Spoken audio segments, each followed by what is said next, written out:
just Manchester United news. There's been quite a lot of stories to discuss this afternoon. A lot of it, I haven't checked the results with the most recent match, but West Ham, massive struggle to stay in the Premier League. And it does seem that West Ham are going to have to start selling some players. And the stories that talking about is that Manchester United, obviously, we're interested in Fernandes. Also, Arsenal are interested. PSG are interested. There's links to Bowen, which we'll look at as well. I think a lot of people do actually quite like Juve. So West Ham might have to raise £100 million if they get relegated. That's what a few sources are telling journalists in the sporting world. So that would suggest, I don't know, pretty rough times for West Ham fans if this is true. And tonight I'm joined by Woody Zabella. Thanks for everybody in the chat as well. If you've got some comments and got some questions, please get them in during the stream and we'll try and answer some of those.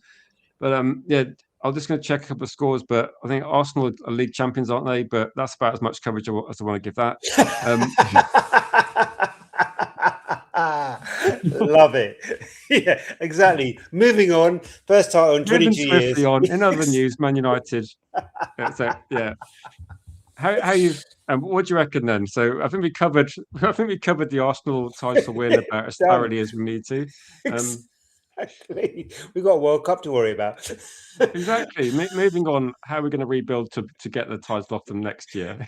Exactly. There's a massive void, isn't there, with Pep going? So it leaves. I look at Maresca and I'm not entirely sure whether he's going to be able to sustain the success that Pep had. So that's good for us. What we need to do is have a good, strong summer window.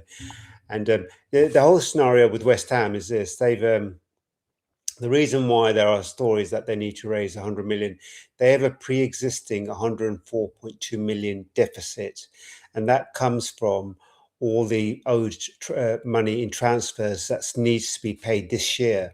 So even if they stayed up, their liquidity was very, very low. They haven't got cash, so they needed to raise funds anyway. So they currently owe a shortfall of 110.9 million in short-term debt to other clubs for past transfers. The other scenario is, and it's not guaranteed they'll go down, but if they do go down, they face an estimated 91 million loss in television and broadcasting revenues. And they don't escape PSR either.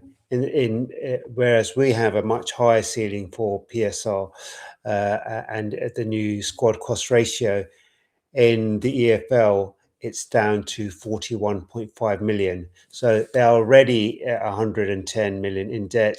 They're going to lose another 90 million in revenue. Their squad is really built for the Premier League, so they need to be selling players. And that's where a lot of the stories that are circulating now is how do they make that shortfall? And the obvious direction is selling players. With Fernandes, they're reportedly saying that if they stay up, then they're looking at 80 million. If they go down, we're looking at possibly 50 to 70, but that's including add-ons. So possibly we could get a Fernandes for 45 million with, say, 10 million add-ons, which I think is a fair price for the player, considering he's 21. No, it's probably good news for West Ham that potentially, I'm not going to say it's going to push the price up to that extent if they get relegated, but Arsenal, Paris Saint-Germain interested. I think Paris Saint-Germain is going to be key as well. I think the parachute payments will definitely help to some extent, but I think West Ham's problems, again, might maybe go beyond that a little bit. But if you're looking at this, I think Matheus Fernandes is going to clearly be the one that brings the most money in. I think there's like Juve, there's Somerville, there's I'm trying to think who else you got. I got Bowen, who we might talk about as well. So clearly they've got some sellable assets. But I think when you go through that squad, you look at it and think, like, how have they got into this position? Because the last sort of 15 games of the season, they've been actually quite difficult team to play against. And they've been picking up points. And maybe it's the mismanagement the first half of the season got them into this state. But no, they've got some good players, and clearly they've spent quite big money. Like they did spend quite a lot on Matheus Fernandes. They sold Luca Paqueta in January for about 45 million, I think, so quite big money as well. But no, this shows what happens, doesn't it? That you get a squad that's built for the Premier League. When you drop down out of the Premier League, the money disappears. The parachute payments help initially, but you've got to look long term and think that there's no guarantee you get straight back up. Yeah, and the thing is, they're so close to the line anyway with regards to meeting squad cost ratio and PSR that if they don't get this right and make those sales, they'll get penalised. They'll get deducted more points. They're in deep water already, so they need to make those sales. It's 110 million that they need to pay off in transfers. They need to do that. So they need to get that revenue. Another 90 million that they lose in TV and broadcasting. That's 197 million shortfall. Now the parachute payments, year one, they get around 50 million. Year two, they get 40 million. And in the final year, they get 18 million. So 50 million out of 190 deficit still leaves them with a massive shortfall. And that's what they're experiencing. So there are options, and like you say, Somerville is one that's been touted as part of the fire sale. Mateus Fernandes and Bowen too, which is unfortunate because I look at Bowen and I really look at him as a really hot, through and through player for West Ham. It's unfortunate for the fans that they are in this precarious moment, but they'll have to do something. They really will. Yeah, it's kind of difficult, isn't it? I know that maybe the last few games, West Ham, they seem to actually be in a good position about 4 games ago, and it's like they've kind of fallen apart at the wrong time. And I think the fixture list wasn't very helpful, was it? They probably they got a bit unlucky against Arsenal as well with the decisions going against them, and maybe that's cost them a bit. But I think over the whole season, like, they have been one of the worst teams. So you think it's kind of it feels like it's been almost inevitable. I thought they'd get really close to surviving, but yeah, it looks like the situation. Tyrone says 45 million for Mathis. I think he's just going to be, because he's so highly rated. I think they can get more for him. I think teams would be prepared to pay a bit more for him in terms of, it just feels like in modern football, uh, I don't think you get much for 45 million.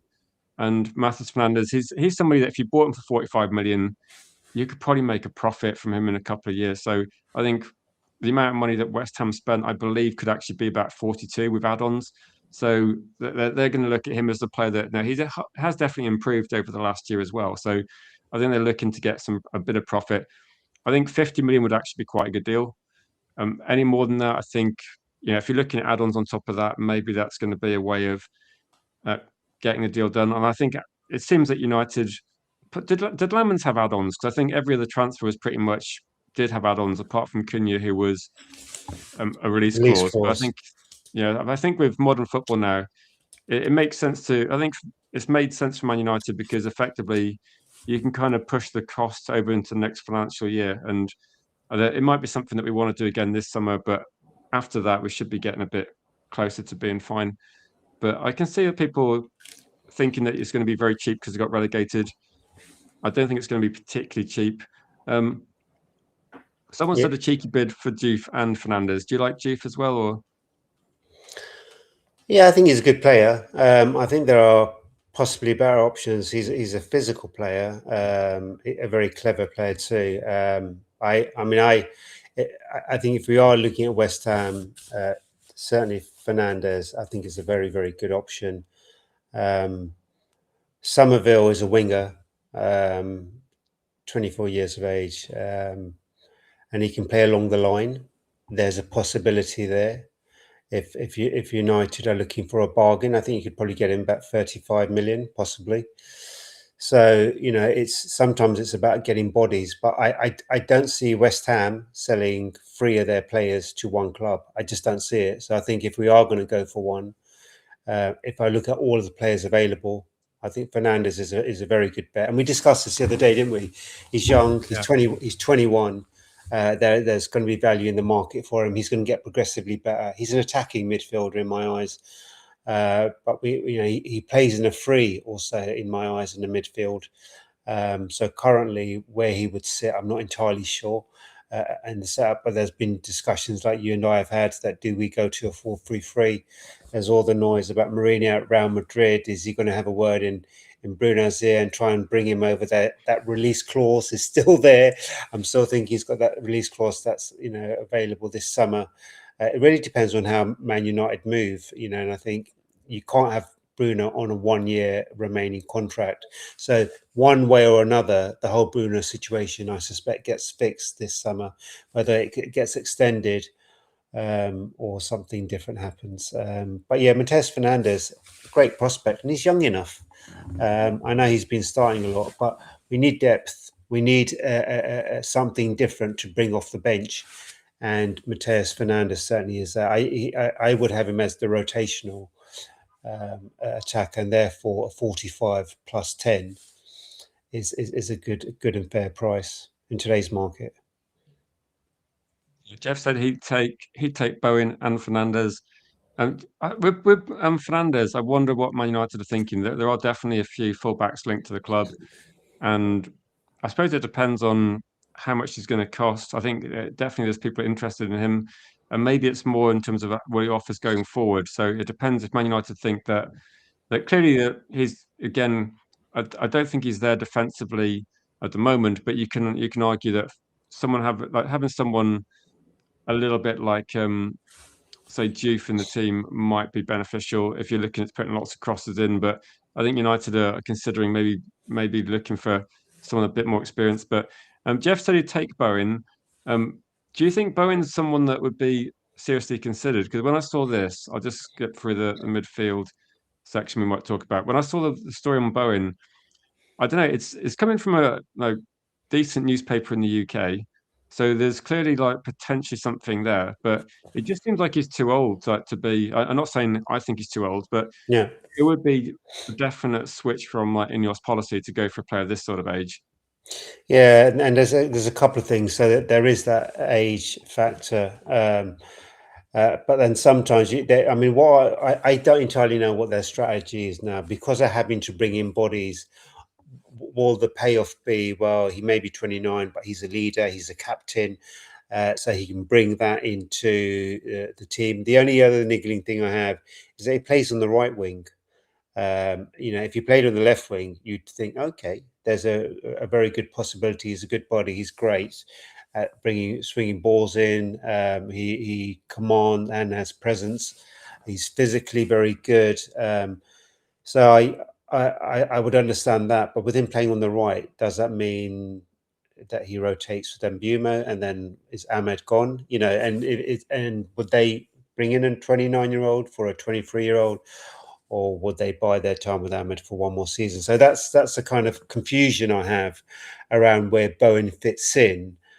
Just to go back to Fernandes, he does have versatility. He can play box to box as well, so he could slip in quite easily into midfield, coming off the bench or even starting. It depends who the other two are really, but if you get two elite midfielders, they are so versatile because they understand football. The football intelligence just allows them to drop or go forward as and when, just the same as Casemiro and Mainu have done together. So it's an interesting one. I'm not too convinced by the us chasing Bowen. I think it's being put out there possibly by West Ham because I think West Ham need the money. So I think I think we'll get a gush of players suddenly being available or targets linked with us and linked with other teams because they need to make that noise because they really are drowning at the moment in terms of their financial situation. And if United want that player or a player, then it's a really good opportunity for them not to miss. Yeah. With the story about Man United spending about 150 million pounds just on midfield, I'm going to say that I think what they might be looking at is there's going to be add-ons with most of these deals. I think 150 is a conservative estimate, and I think it's the same as like putting a price tag on players last season in terms of three attacking players. I think it's going to be similar, but I think they're going to be if it costs a little bit more. I don't think it's going to be a problem because it kind of fixes midfield for a while. Like if you look at some of these deals that we're considering, if you get two of these targets landed to start with, if you've got Anderson and Fernandes, say, and then you're looking at maybe Hackney as well, then midfield we're not going to have any issues for a while. So I think this is going to be something that United look at. Obviously, we're not going to go out into the transfer window saying we're going to splash tons of cash, are we? That we always say we're going to not spend much. So it feels a little bit like this weird kind of posturing where Man United go, oh, we haven't got much money, we haven't got much money. Everyone we want to buy, they add like £20 million to the price, and we see the same story every year, don't we? And ultimately, we'll spend a bit more than we say, and the price of the players will be a bit cheaper than originally quoted, and we'll meet somewhere in the middle. Yeah, I was looking at this picture earlier, and like Anderson, maybe you could get him for 95. Let's not include the add-ons for the time being, and Tchouaméni maybe get him for 80. So that's 175, and then you could get a Hackney for say 35. That's a conservative, maybe less than that, and that's 210. Last season we spent 206 on free attackers, so that would still be the same kind of remit. It's not out of this world. So there is always a possibility. And they keep saying this, don't they? There are two midfielders that we want, and third if it's viable. It'd be interesting to see if that's the route they take. But Rich, it would just be absolutely amazing if we got uh, Anderson, Tchouaméni, and a Hackney. And I still think it's viable for them to do that if they want to go down that route. I sometimes, and especially with what's going on at City at the moment, I kind of look at Pep leaving. Is Maresca more attractive, or or would you? I'd rather work with Carrick, to be quite honest. And that's not just my Man United bias. As an English player, I would like to work with someone who has worked in the English setup, has worked at one of the biggest clubs, played for one of the biggest clubs, won multiple trophies, knows what it means to play that way, is a midfielder himself, knows how to read the game. What a great inspiration and a role model to learn your trade and advance your trade under. There's so many benefits, and it's a big club. It's Man United. You don't get any bigger. You don't get a bigger platform than that, other than say Real Madrid and Barcelona. So. I keep hearing people saying Anderson's going to City. I don't think it's that clear cut at all. So I think there's a lot of positives for him to come to us. And then, of course, with Tchouaméni, with Mourinho going there, what does he do with that midfield? And does he change it up? And if he needs funds, if he does bring in a Rodri, where does that leave Tchouaméni? So that's, and if Maresca goes to City, does he take Enzo? If Enzo goes, does Rodri go to Real Madrid? And then does Tchouaméni come to us? I'd love it. I look at this photo though, Rich, and I kind of see this. I kind of think, is Belieber Tchouaméni's backup, and is Fernandes Anderson's backup, just in case those deals fall through? It feels a bit like when you look at it, it feels like Man United have got like the main target's Anderson, and then it feels like the backup they've got a couple of backup targets. If it's not, like you said, Fernandes, maybe they got. I think Edison might be the backup of the backup sort of thing. I think if we get Edison, it means we haven't got our best targets. I think that clearly that's my viewpoint, and it feels like almost like every week. Are Man United actually interested in Edison? I don't even know if they are, because sometimes we're linked to players. And if you remember last year in the transfer window, if we thought a player was available that we wanted, we just got it done. Like we went for Cunha very early. We went for Bremo really early, but it just took a long time to actually sort out the basis of the deal. And I think with Benjamin Sesko, we're effectively like just waiting to find out whether he was interested before we got. Now, once we got the green light, we were there. But if we seem to have got the green light from people like Fernandes, we seem to have got the green light from Edison that they would be interested.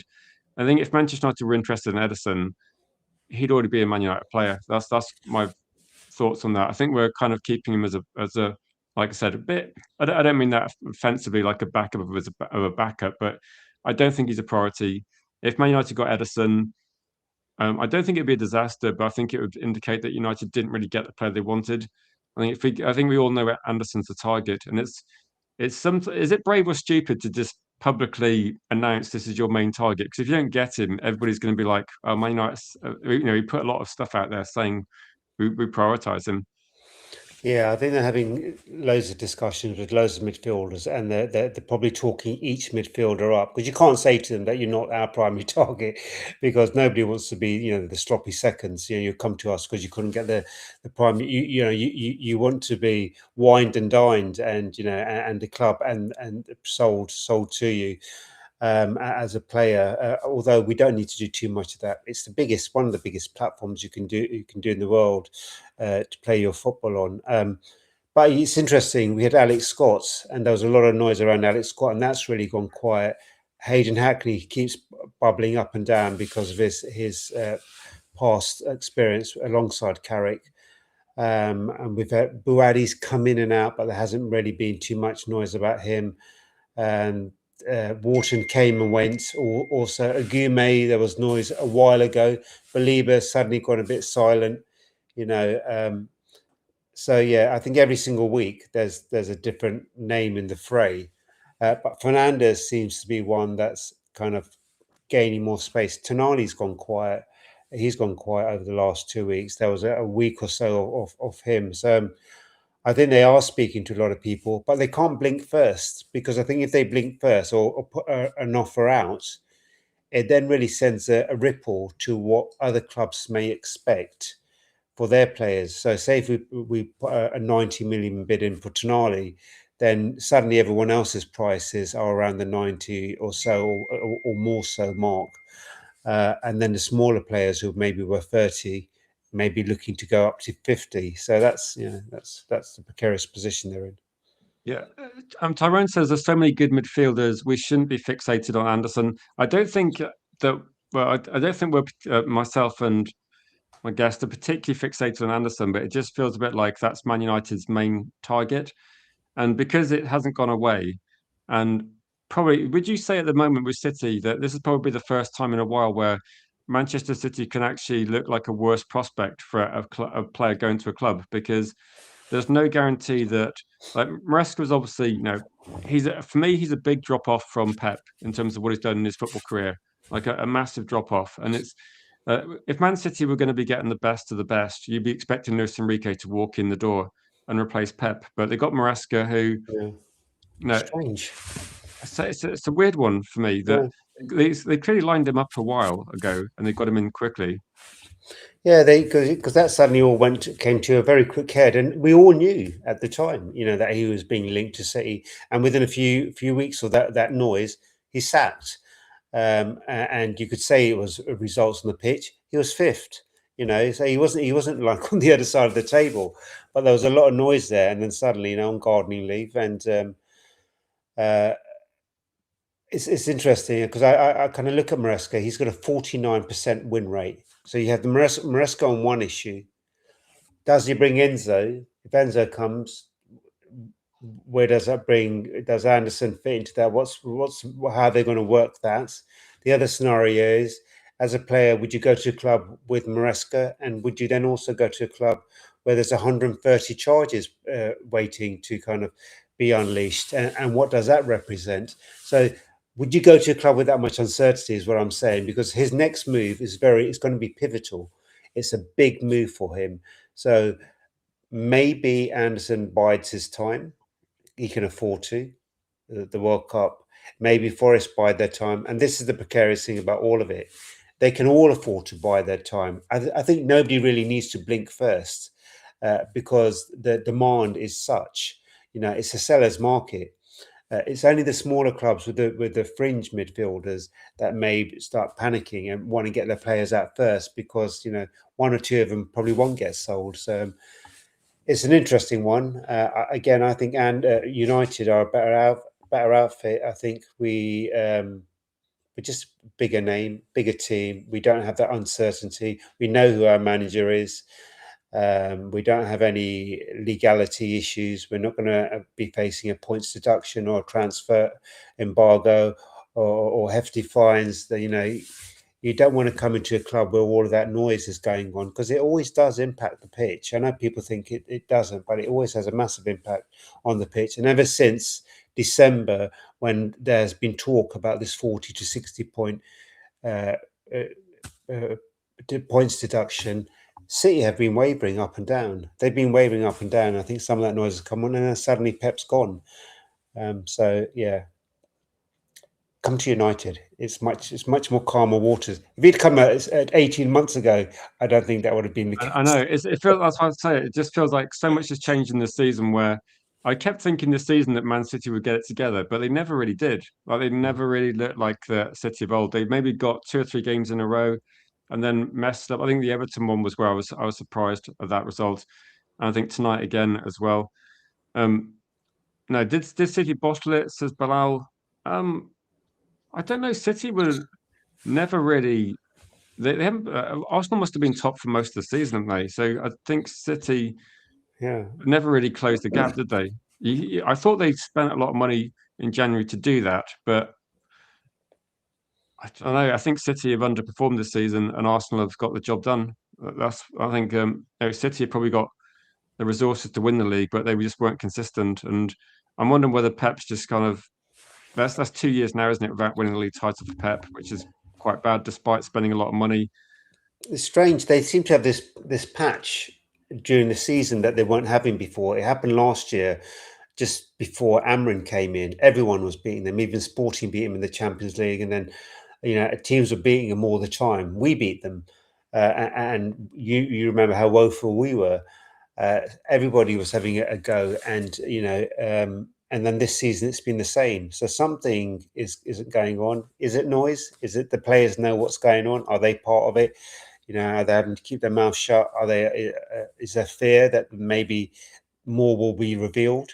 Individual players, and so when you've got all of that, if you are part of whatever corruption's gone on, it's gonna stress you out. You're not going to perform, So I think as long as this whole scenario has been going on, and it has been going on for 2 seasons, when will the charges get released? When will they get penalised? It's impacted them, and as a direct result, they haven't been performing as the City that we know that they can perform at, even with all the massive new additions. Yeah, I agree. It's that for some reason, whatever it is, Pep hasn't been able to buy his way out of this. So it's good to see, but maybe that means that with Maresca coming in, it kind of feels a bit like Pep's just given up. Like he's thrown some money at it, and that's it. He bought Semenyo, bought Gahey. I think the squad's got the players there, but the football this season hasn't been close to what it has been in recent years. And I don't know, whatever the reason is, I think United can benefit from this. I'm hoping we're going to see a drop off with Maresca because I don't think he's going to be able to. He's not a miracle worker, is he? He didn't get a good tune out of a Chelsea team, which has got some decent players. Yeah, and look, my view is I'm just going to check what Haaland was on before his big wage increase. But my view is that these players, I think, were being, the accounting issue is that what did they reveal they were earning before? So Haaland was on 375, was what they declared. And then as soon as all this noise started coming up about, that the financial irregularities, he's now on close to 800. So that's it's doubled. They've doubled his wages, and they suddenly did it very quickly. There was no need to do it, and I think they've done that with a lot of players. And I think other players they've just got out of the club. So I think players knew what was going on, and I think when you're then being investigated, I think that adds stress. And I think you don't get to perform. And I think Pep possibly does know that this is going to come to a head. He just doesn't want to be here when it's happening, and maybe he never sanctioned it. Who knows?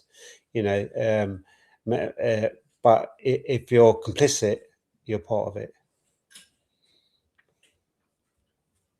Yeah, he's gonna.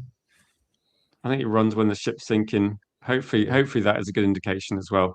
Yeah. Stephanie said only Bournemouth and United beat Arsenal at the Emirates this season. That was probably the game of the season for me, like Man United versus Arsenal. But when we played against City, actually, just before Arsenal, City were rubbish. So I think on those 2 games, I thought Arsenal had a lot more than City. Like defensively, even though we scored 3 goals, I thought Arsenal were, you know, a lot more difficult game. Like I'm not saying we got lucky. Well, we did get a bit lucky, but we took our chances with some clinical finishing. Whereas with City, I thought we dominated that game and could have beaten them like 3 or 4-0, and it should have been 3-0 if that goal hadn't been wrongly disallowed. So I think that fair play to Arsenal, but City. I think City's drop off is going to. I think it might continue. I don't see signs that they're suddenly going to click into gear. The thing that makes possibly more interesting is like, is Haaland going to get bored of this and like want to go somewhere else? Because he's been at a couple of clubs now. He's won everything there is to win at City. So does he want to play for a proper football team, as in, one that's got a fan base beyond a few people in the ground and some YouTubers? I think he probably does want to do that at some point. Yeah, possibly. Haaland's got the ball at his feet.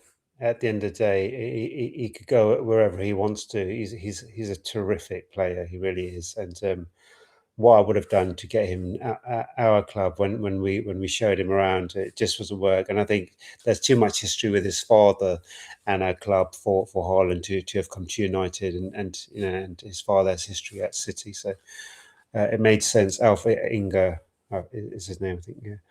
Yeah. Yeah, maybe it'd be really funny if we suddenly see an exodus of players this summer. If we suddenly see players just deciding, if we suddenly start seeing loads of pictures of people, of players on their phones talking to agents, trying to get out of the club. But look, at the end of the day, what City do, they do. It's what we do that's really, really important. There's an opportunity here. There's an opportunity that Pep's gone. When you've got such a big personality leaving a club, there's an opportunity there for other clubs to take that space. Arsenal are just at the head of the queue at the moment, but Liverpool will be chasing that space down, and United just need to ensure that we do the same. So this summer is so important. I know we say every year, Rich. This summer is important. I think with this one though, right? Yeah. Can we finish above Man City next season? Like, can we finish above Liverpool next season again? And if we can, then I think if we can build an effective midfield, can we do that as well as also doing quite well in the Champions League? A couple of people are talking about Creepy. Creepy scored tonight, and Debassa said I can see Creepy's price soaring. I think Creepy already has quite a high price tag, doesn't he? Yeah. As far as I'm aware, that he looks like a good player, and Man United have been linked to him fairly recently as well, looking at him, but I think he's going to be very expensive. Like, he's only 19, isn't he? But he looks like a good player. But he does look like he might be quite pricey. It might be a bad time to buy him with stock so high. So I don't think United are going to have the money for some of these players were linked to like a Diamonde, a Creepy. I don't think we've got the money to spend on that. I feel like we can spend big on midfield, and I'm not going to say we won't spend big on midfield. I think that will happen. But I think some of the other players we're linked to, I'm not sure Creepy's going to be within any sort of budget. Yeah, they're looking at around 80 million. That's what Bournemouth have priced him at. He's 19. Bournemouth will be in Europe one way or another. I think they may just miss the mark in Champions League because they're 3 points behind Liverpool with one game to go. That draw today, if they'd won today, it would have really put the heat on Liverpool going into the final game. But they're 3 points behind. But they will get into Europa, and I think sensibly for Krupi, he stays at Bournemouth. I think we love all these players to come, but I think if you're sensible as a player at that age, you get European experience. The transition, you're staying at the club that you're staying with teammates, coaching staff, and you get exposed to Europe. Maybe we look at him in a year or two's time and see how he develops. So welcome to Vincent in the chat. Vincent says, can't you see Man United win the league 26-27? That's even more optimistic than the Ineos were about 2 years ago, wasn't it? So he said it's going to be a beautiful season next season. Do you feel more optimistic knowing that Pep's gone? Because I think a lot of people like don't like Pep, don't really like his football, but they do acknowledge that I thought Man City would be better next season than this season. And with Pep leaving, I've suddenly like thought actually, like I do get the feeling that Arsenal might have been worked out somewhat over the season. It looks like, say at the start of the season, Arsenal were very dominant, and then there's definitely a drop off recently where Arsenal kind of struggling to get some results. And my kind of optimism was thinking, actually, if Slot stays and Liverpool's kind of issues carry on, then Yes. I think we might be the only club actually that's on the upward trajectory. Like Arsenal will come down, I think, because they're quite one dimensional, aren't they? They're not going to score Sepis 20 goals from corners again. Like surely not. Yeah, I mean that has to come to an end anyway, and I think also the Premier League need to look at how they referee those corners, because some of those decisions were outrageous. So I think there's going to be change at there, and you can't win the Premier League like that. I think they've got away with it just this season because the rest of the teams have been a bit lacking. But good as to them. We're not taking their title away from them in any disregard. But you're completely right. Slots, he's had a horror season. He's just about held on to the Champions League position fifth. They've lost 20 games in all competitions this season. Not a good look. So yeah, give him an extension. And then you have Maresca. And the difference with Maresca and City, like you say, they haven't won the league for the last 2 years. So it's not like they're serial winners and they're winning, and then Maresca comes in and he doesn't have to change too much, and there's a good possibility. Maresca hasn't won the league. The highest he got Chelsea to was fourth. So you add the fourth place is his ceiling so far, and the fact that City haven't won in the last 2 years, even with Pep, I think there's a space there that United can capitalise Even on. with Holland, like they've Yeah, had the advantage of having the most clinical goal scorer we've seen in Premier League history in Holland, and City have him. They've still gone 2 years without winning the league, and yeah, it's and also probably spending as much money as anybody. Vincent says he's found the truth about the 115. I think so. Do you remember when he left Barcelona? There was a lot of interesting yes, sort of situations regarding yeah. sort of certain tax regulations and players. So it wouldn't be a surprise. Was there any controversy in Munich? I can't remember because I think Bayern Munich are generally a pretty well Well organized run. club. Yeah, they are. Financially, they're sound. So So I think that's probably why he left so early. exactly, I think he realised he couldn't. That even at Bayern Munich, that he went to Bayern Munich where they won the league every year. He didn't really manage to improve on what they were doing football wise, or like didn't manage to get the Champions League one. So I Rich, don't know. It's not a good end, really, is it? Considering that Alex Ferguson went out on top, winning the Premier League after yeah, admittedly, well, you could probably look at Alex Ferguson's last team and say it wasn't the best team in the league on paper, but he got over the line. And yeah. Pep did some emergency signings in January and failed to do that. So Same with Klopp. Same thing happened to him on his final season. But just on Pep, it's really easy to go to a club which is rich, has all the players, is winning the leagues, because your work is half done for you before you even step in the door. He did that at Barca. He did that at Bayern. He did that at City. I'm more interested in the managers that come in and have to really work hard and create a winning team. Like Alex Ferguson did. That's where I think you earn your mettle. So I'm more inspired by managers who don't come to a club that gives them fortunes and even cheats. do you think Arteta like gets some credit then? Because Arsenal finished quite low down the league about 4 years ago. They built kind of gradually, haven't they? But they pretty much finished Yeah, so out of Europe, then they get back into Europe, then they finish like top four, then they come second. But they've done it gradually and in yeah. a slow kind of like methodical way, which I'm not saying it's exciting. And it's no, this football hasn't culminated in total football, is it? It's they've got over the line, but they have at least got over the line, and where they can sustain it again, I think is questionable. But they did what they set out to do, and that's something that I think Pep hasn't done. Which I'm not going to say. I would never say Arteta's better than Pep, but he has built a team that were nowhere near winning the league when he joined them, and they've won the league. So he's overseen a successful project. A bit of a struggle for some Arsenal content creators because knocking Arteta has become like a pastime for half the fan base. But I think credit where it's due. Do you think Man United would give Michael Carrick as much time as Arteta's had? Because if we did a window like last year where we got the quality in, if we got quality midfield in this season and then next season maybe got like right back, left back, or other things, I think 4 years you can change your team so much in like 3 seasons, can't you? Like from where we are now, it's like maybe 3 seasons, and if we use January transfer windows as well.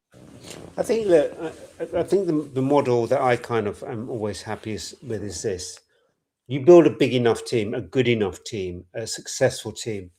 Then whoever comes in to oversee that team, if they're not performing, you bring someone else in, and that's some of the models that say that some of the bigger clubs have.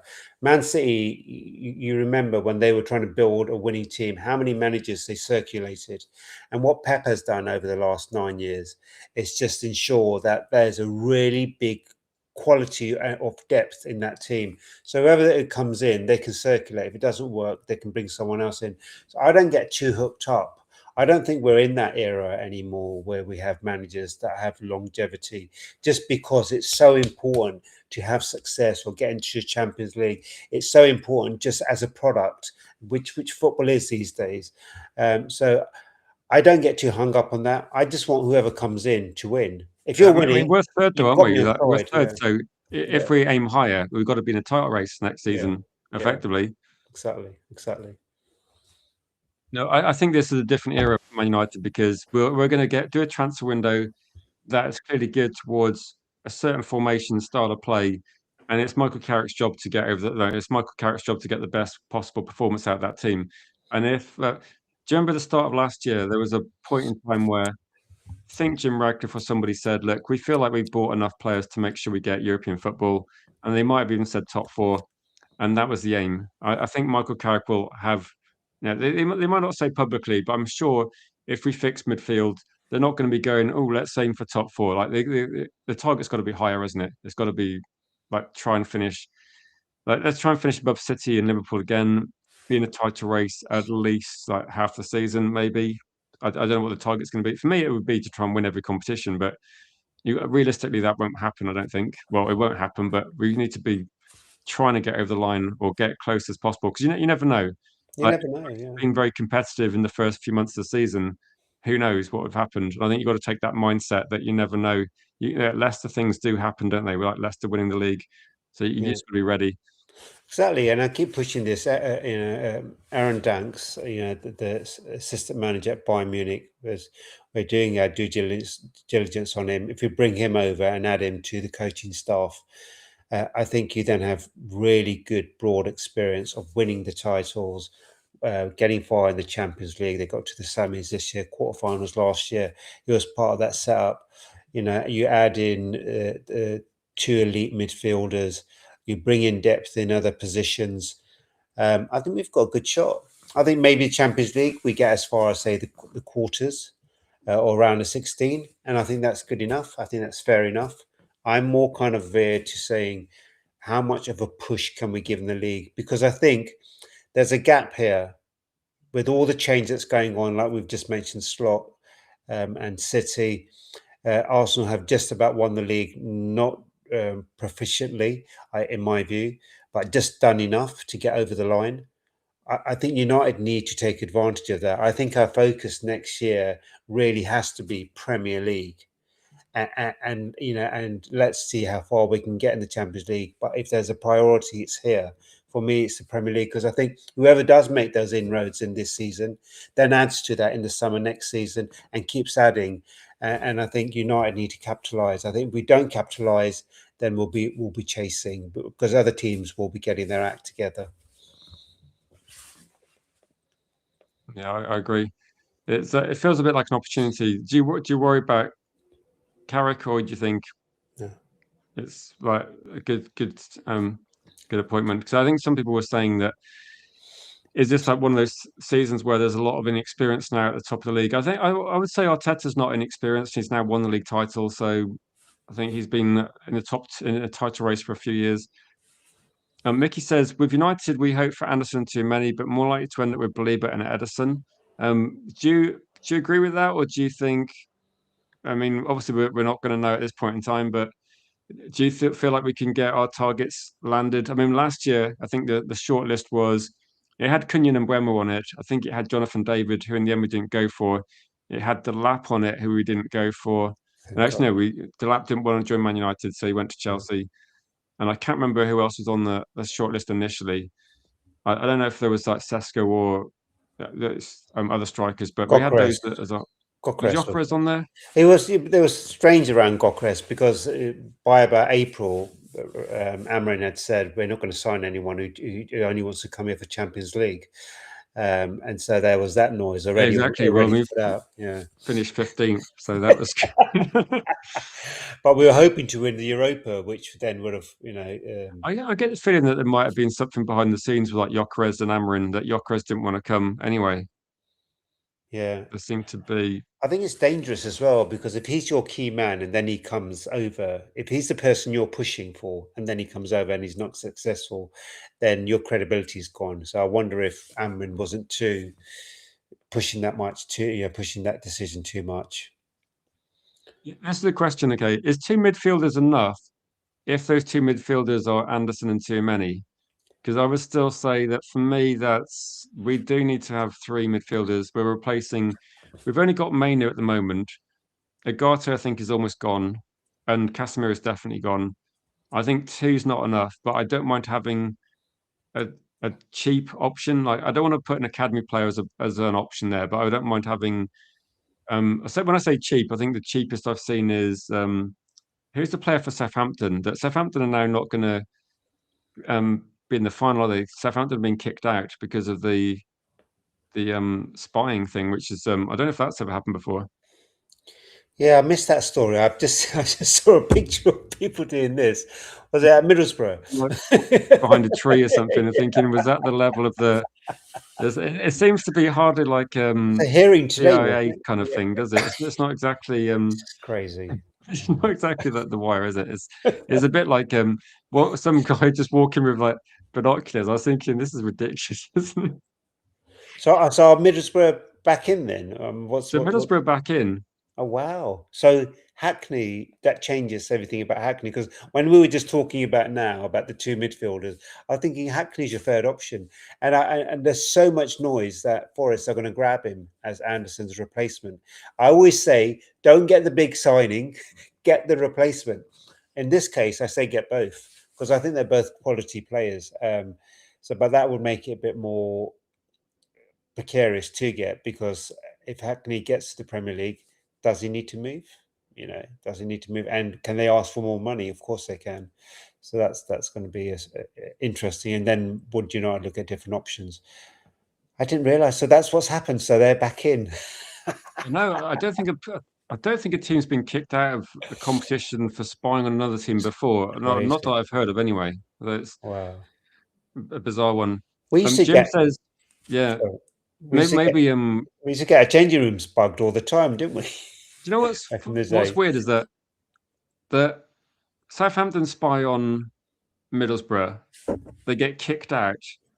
How many rules have City broken? I don't.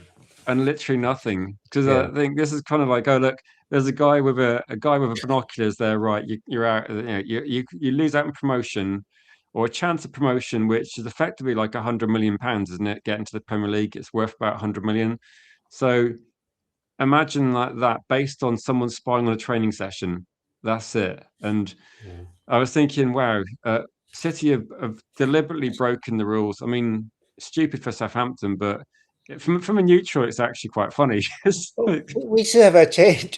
Those reports of our dressing rooms at away matches being bugged. We used to have helicopters going over and filming training sessions. It's interesting that suddenly on this scenario yeah, they've now this they've moved player's the goalpost. now Shea Charles is cheaper because he's at Southampton and they're not going to come in the Premier League at all. So they've got no chance. So he's an option for about 20 million. Yeah, get them all in, Rich. You Yeah, need exactly. players. That's the thing, though, isn't it? I'd say if you're looking at the budget, is that if Fernandes costs a bit more than you want to spend, Yeah, then you can get a cheaper option alongside him. You can still sign three midfielders, but you can go for options based on what your budget is. So if Fernandes costs 45 or 50, then you can get him plus a Hackney maybe. They're not promoted yet. Corinne says they were spying on teams throughout the season. Apparently, oh really? oh wow. Yeah. So maybe those photos I saw, they weren't all like made up then. Maybe they're just like, how many times did he spy on them before they like noticed it?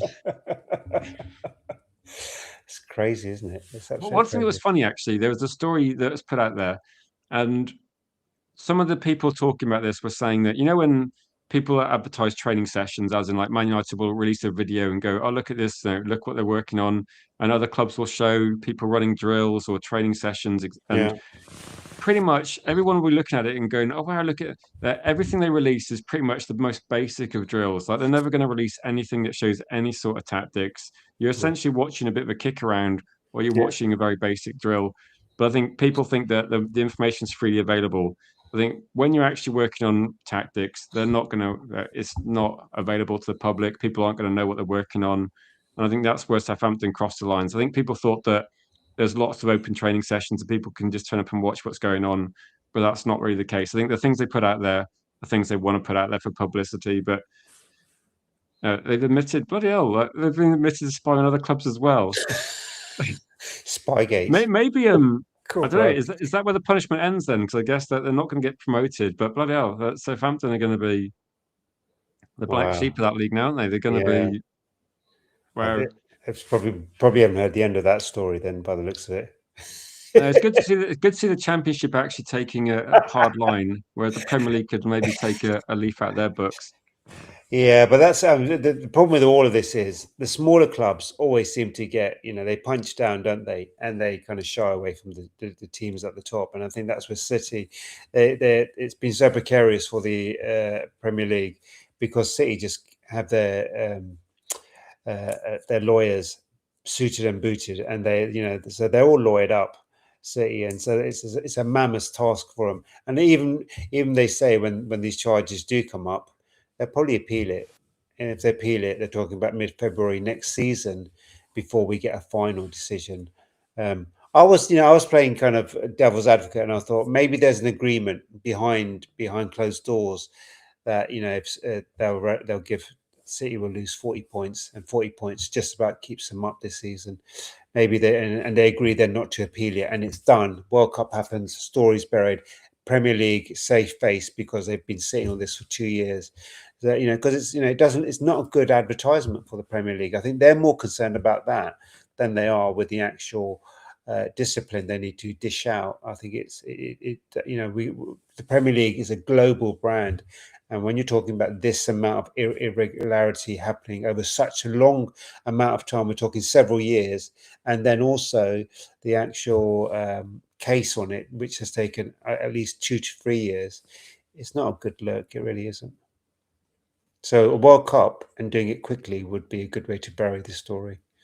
Do you have a maximum price you'd go up to for Anderson? Because I remember I did a stream this morning and Yardi was in the comments and he said he'd pay 140. Okay, admittedly, most people didn't agree with that comment, but I think most people are thinking the price would be maybe 100-ish, something like that. I don't know if there's any. I don't think anyone actually knows if Man United have a maximum price because at this point in time, it's just like posturing by the club saying we're not going to spend over 100 million. Nottingham Forest did say 125, but let's be realistic. He's not going to cost 125. I don't think that that's going to happen. I'd be interested to know actually if City did actually, or no, financially, if they ran the books properly and we knew exactly how much money City did bring in, Exactly. that Yeah. do you think they could afford to keep spending the way they're doing? Because they're handing Yeah. out astronomical salaries. I don't think they're actually putting the full transfer fees through the books either. Yeah, they're not, there's loads of kind of loopholes that they've exploited to kind of bump their revenue up, and a lot of the big clubs, Chelsea have done it, where they've sold their youth academy to another club who have sold them their youth academy, and they bump their prices up. So they do it all the time. It's really really unfair, because when the smaller clubs do it, they get penalised heavily, and yet when the bigger clubs do it, there's massive delay. Should So, someone? so it's coming by Andy. Go, Andy. You got to do it to City first to make sure that we don't want to hand City a title. Make sure City get caught spying first, and then get Arsenal. So we're third if we can take them both out. But I'd imagine that there's more to it than just a one-off thing. I think with Southampton, but definitely, I think that's probably the factor there. But yeah, how much do you reckon it will cost? Because my guess is going to be for Anderson. I think like 90 plus add-ons. Like I don't think United spend 100 up front. I think it will be close to that, but I think it will add like significant amount of add-ons for. I think there'll be easy add-ons to get. Like get back to Champions League, appearances, etc. And I think it'll be ticked off after about a year probably. But maybe it'll be like I wouldn't be surprised if it's like 20 add-ons, so like it ends up to 110, but it'll be like 90 up front. Yeah, I mean it's all relative, really. I mean, if we knew what the budget was, and of course we never will, and a club never discloses that because you're setting yourself up. But if we knew what the budget was, say if we knew that they are going to spend around 270 million, then you could look at it and think, okay, maybe 95 plus 15 takes you to 120, but it's only 95 on out of that, really, because you don't count the add-ons just yet. So 95 out of that 270 leaves you with about quick maths 165 to kind of bring in another midfielder and bring in the other way. It's tight, Rich. That's the only issue. It's really tight, but then if you're looking at a midfielder that you're possibly could be with you for 10 years, you're paying less than 10 million a year for that talent to be on the pitch, That's what which I'm could be a thinking. Like, game changer. if you buy Agate for say 42 million pounds, it was 50 million euros, and in 2 years you're effectively going right. We need to get rid of him. Yeah. That's just he's not really So contributed far. anything to our club for 2 seasons, and it Yeah. doesn't really matter what he's paid because he's effectively on the bench because he's not good enough to be in the team. And we may as well just set fire to 10 million pounds instead of buying Agate, and it would have been a better deal. And it would have saved us money. But it would have saved. Poor Agate. His ears must be burning. God, it's not personal. It's just a financial argument. No, but I was thinking if you're looking at these deals, then if you consider that you don't need to replace a player that you buy at age 21, 22, and for 10 years, it Yeah. doesn't matter what he costs. Yeah. And if you're buying a player that's 26 years old, I think you have to assume in 5 years' time you're going to replace that player. So you wouldn't pay £100 million for a 26-year-old, but you would pay that for maybe a 22, 23-year-old. And also, if you think he's going to be in the first team for 10 years, and also a 23-year-old, you're expecting that 24, 25, 26, 27, 28, like 5 years is going to be improving Yeah. and then maybe plateauing. So you're going to see a player that's as good as he is now or quite a bit better and then maybe slightly worse for 1 or 2 years. So I don't think there's a problem with that, to be honest. Midfielders keep going to about 29, 30, don't they? And then they start to dip at times. Some can last for even longer. So seven really good years out of him, which is prolific. And I'm always minded of the last midfielder that came from Forest. And how long and what a great servant he was to the club. So Keenan must have played for like was like 20, was he like 32 or something? Like 32, Yeah. 33? He must have like put in. I'm trying to think when he actually left. I can't remember what year it was now, but if we signed him earliest 90s, was it like 93 or something along those lines? We signed 93, him, yeah, 93 or and then he 94. must have left in like 2000 and I'm 2006. trying to think when it was. So yeah, you get a decade out of him. I Yeah. mean, also even when he was like say 1999, which would be 6 years after we signed him, he was arguably at his peak then in that season. He was exceptional. So you could be looking at when this when Anderson's 28, 29, we're expecting him to be like a world beating, like one of the best players in the world. That's kind of what you're paying for on that one. And big up to you, Jeff. Cheers for that. So we'll catch you tomorrow. All you can eat, like 90 million plus all you can eat brunch for Marinakis. And Marinakis is a crazy guy to deal with based on the way. Has he gone through like, It's is he on his outrageous. fourth manager this season? Oh, dude, it's crazy, isn't it? It's just kind of like he sacked. I forget the Portuguese manager's name. Who was the guy that used to manage Spurs as well? I forget his name. He sacked him within the first 2 weeks Yeah, I'm trying to of think. the It was season. Ange. He went for And then Ange. Then Ange didn't came he have the? afterwards. Oh, so someone else, and then Ange. Yeah. I don't know. I can't. They started being like. It started being a bit like Watford. Do you remember when Watford sacked about 4 managers in about like you? Yeah, I think Ange was there. Who did they start off with? Didn't they go through? quite a few managers actually.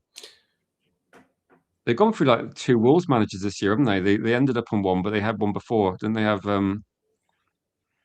as in Nuno was there, wasn't he? Was he That's it. there as well? Nuno Espirito, and then it Yeah. was a chappie from Spurs. They both managed Spurs, didn't they? They're um, Ange, and then they bought in Gary O'Neill, and then they sacked him, and then they bought in Vitor Pereira. He seems to have actually done. Well, I don't know, it's hard to say. They've been in the same position all season, pretty much, haven't they? So I don't know if I don't know if it's actually helped them at all.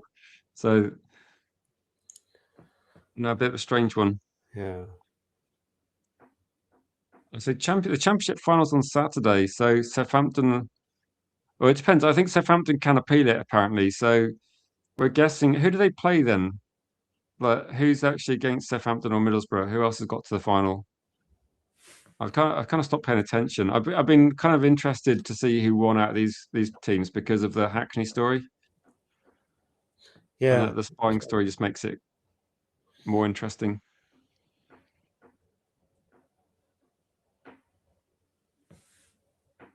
Yeah, that whole story of Middlesbrough, that's really, that surprised me. I didn't really keep up with. I knew it was today, the hearing was today, but I don't know who they then face. Was it Villa Boas? I don't know actually. No, he was the one. He was like the manager of Spurs ages ago, wasn't he? Yeah.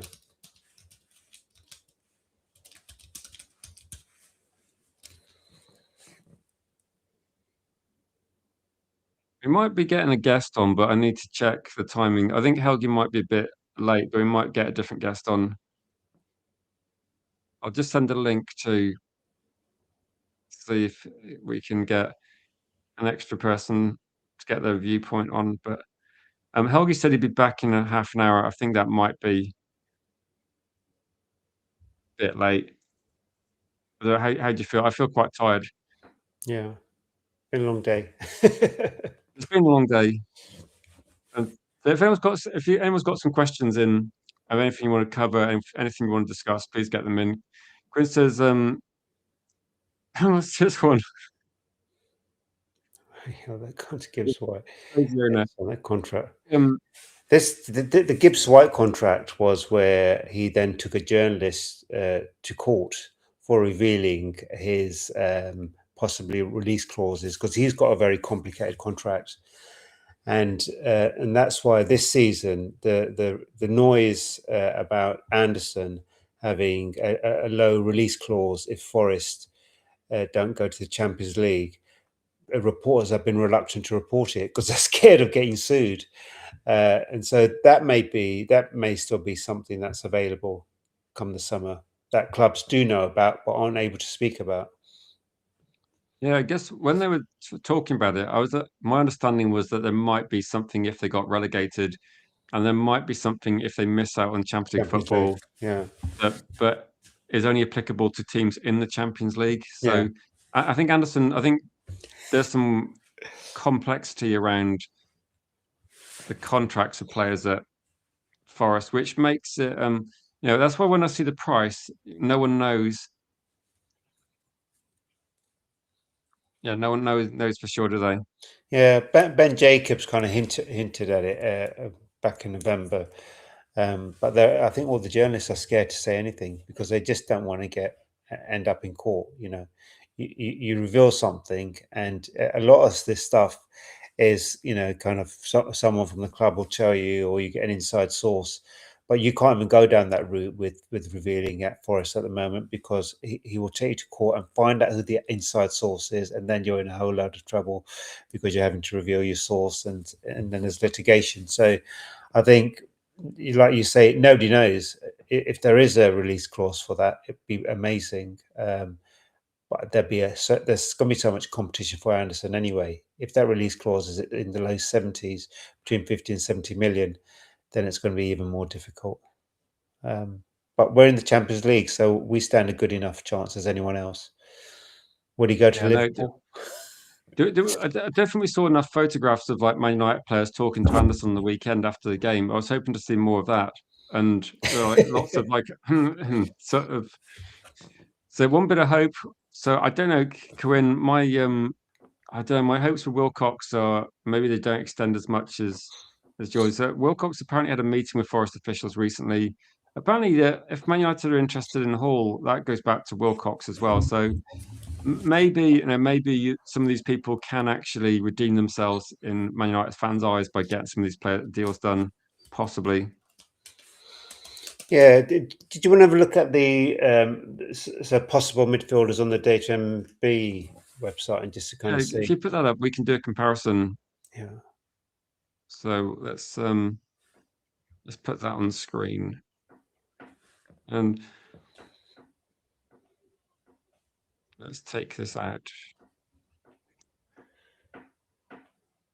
So if there's any midfielders you want to compare, this is the time to do that. Do you want to who do you think it would be good to compare? So let's start. Look, we know Mainoo's in the team.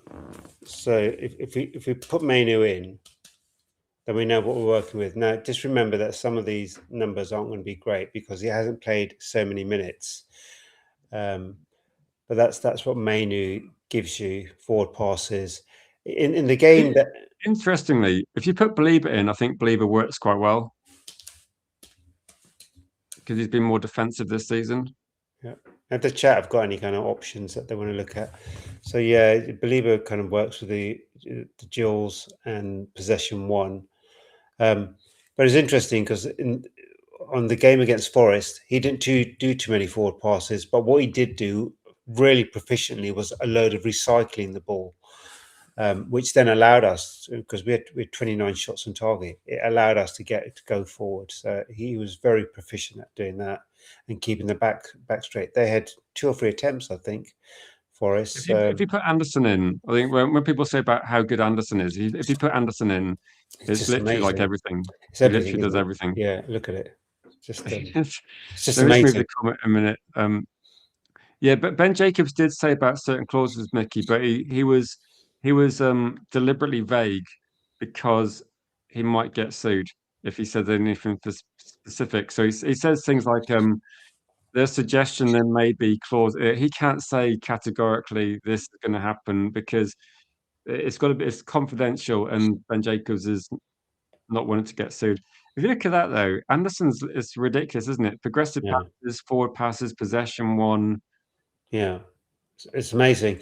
And one of the names that you probably it's for some it's a fan favorite. United, I don't think will look at him, but Sangari Lons, if you look at how he is, so if I just remove Mainu and Believer for just the time being, you get to see how similar his profile is to Anderson, and yet he's going to be far cheaper. But the difference You is, tried putting Edison from Atalanta in there. He's actually quite similar as well.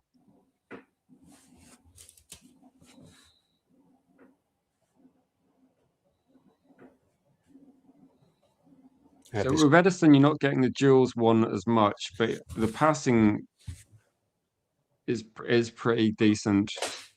yeah, I can see why they're considering him. Like when you look at ball carrying, something that Manu doesn't have. Progressive passes is up there. The only thing you'd say is that possession one is still quite good, but dual percentages are going down, but not too much lower than Anderson. I think Helgi was saying that he thought that maybe based on that he could see why Edison was like maybe a backup target. yeah. He can't get Hackney on here, unfortunately, because You know, if you he's in the put championship. too many is ridiculous. Do you want to take Okay. out Stangari and Yeah. Edison and maybe put someone like too many who's he's ridiculous, isn't he? Maybe This compare mouse. him to Anderson. Could this be our midfield? This mouse is playing out. Excuse me 1 second.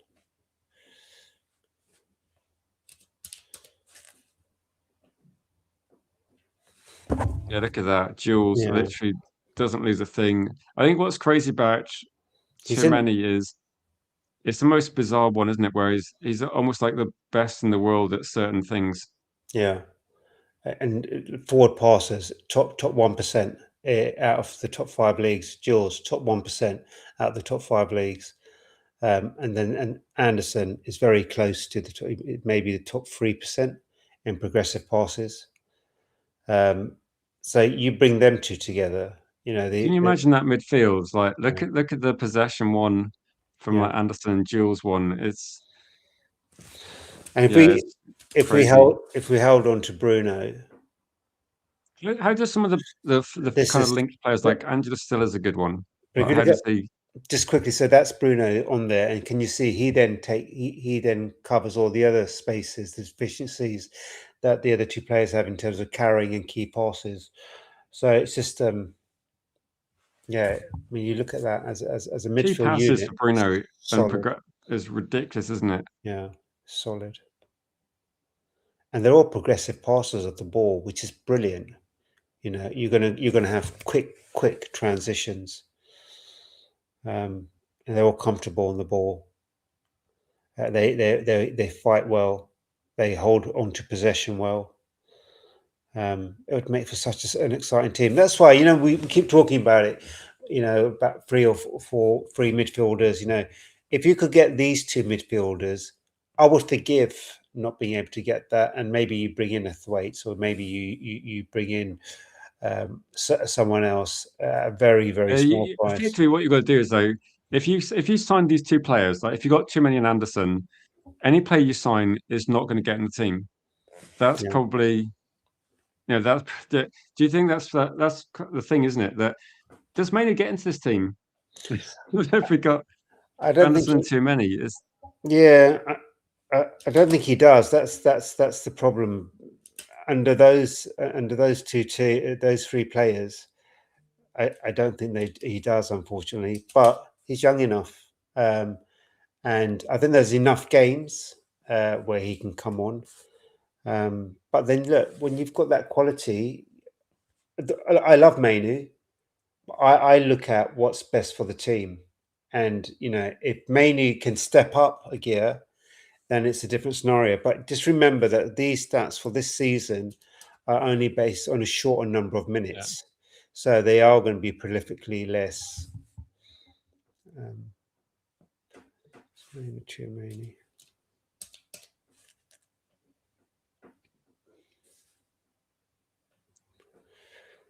So I'd be really happy with that midfielder. I don't know what the chat's thinking or you're thinking on that. Then got G Wolf. Welcome, G Wolf. So this is a Gume. Which one's okay? You got Bruno Fernandes, Anderson, too many.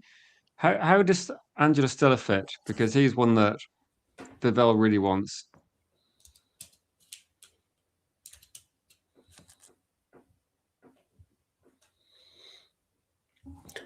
So just to make it easier, I'm going to take out Tchouaméni. Maybe say we don't get Tchouaméni. So Stiller is in the purple here.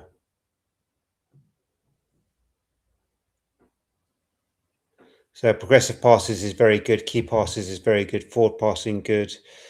Not so great on the carrying. Not so great on the possession one. Very good on jaws and excellent progressive passing. So very similar in some degree. He's almost like a hybrid of Bruno and Anderson.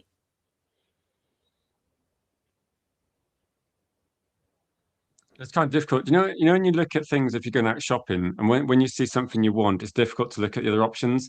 Yeah. And I feel like we looked at Anderson and Tonali first, and then now we've looked at other players. It's not that they're bad; it's that they're not too many or Anderson. It's quite difficult, isn't it? I'll show you Tonali's as well so you can see. So that's Tonali there. Yeah, it doesn't look good then, does it? When you can Yeah. compare him. I mean, he is playing alongside Bruno Guimaraes and other players as well. So now he's got. I think Bruno. How does Bruno Guimaraes compare to Tonali? Would be quite an interesting one. Because I get the feeling that Bruno Guimaraes is the guy that wins the ball back more. So if I take out Anderson and if I take out Stiller, this is how they work. Okay. There's Possession one quite low in yeah, comparison. jaws aren't great either. Forward passes aren't great in terms of percentile. He makes a lot of them, but whether they are successful, it's lower. It's only 55%. It's only on the 55 percentile on forward passes. When I saw this, it makes me not quite so enthusiastic about Tonali. I think he's a good all-rounder. And sometimes, just caveat for all of this, players will play differently in different teams. They're given a different role. But if you're just looking at it with your head on and thinking, who would you get who has all of those attributes and can adapt very easily, then you have to look no further than a Tchouaméni or an Anderson. And Stiller is good. The critics will say, well, he's in the German league, and the critics of Sungari will say, well, he's in the French league. And so that's the other thing. And the critics of Tchouaméni, will also say he's in the Spanish league. How did Fernandes compare? Because we've been talking about Fernandes all night. How does he compare to? Sorry, G Wolf, how are you? You I'm all quietly good, in the bro. background. Yeah. We've got carried away with this. It's all good, brother. How are you? What do you think, G Wolf? Like, do you think if Man United look into the targets, like Anderson looks like he's clearly the best option in terms of he's our first choice option, literally. Obviously everybody knows Pep is leaving at the end of the season. I think that's the only reason why Anderson would go there. I don't think he'll go there otherwise. So, what do you reckon? This is Mathis Fernandes, West Ham. You weren't that keen last time we spoke. No, and literally, I go by eye test. I don't go by stats or anything like that. I literally go by the eye test, and literally, they're still fighting for relegation. So, until he does something amazing, I'm still going to keep to my vote and say hell no. I'm going to say I think he's better than Tonali in terms of what he might bring to Man United. But Tonali's probably 5 years older. Yeah. In a much better team. You say that West Ham are not as good a team as Newcastle. Newcastle had Champions League football. They almost beat PSG. And you got someone here that's matching duels, matching progressive passes, matching key passes, matching carrying, but completely kicking his ass in terms of forward passing and possession one. Exactly. And he's 5 years younger. Playing in the worst team. The only thing is, I don't know. Me personally, as I say, I think that if he is going to be a cheaper option than Tonali, then go and get him. But I think West Ham will have to get relegated. But I prefer to see Spurs relegated. That does be so. I think West Ham are working on that. They haven't picked up a point for about 3 games, have they?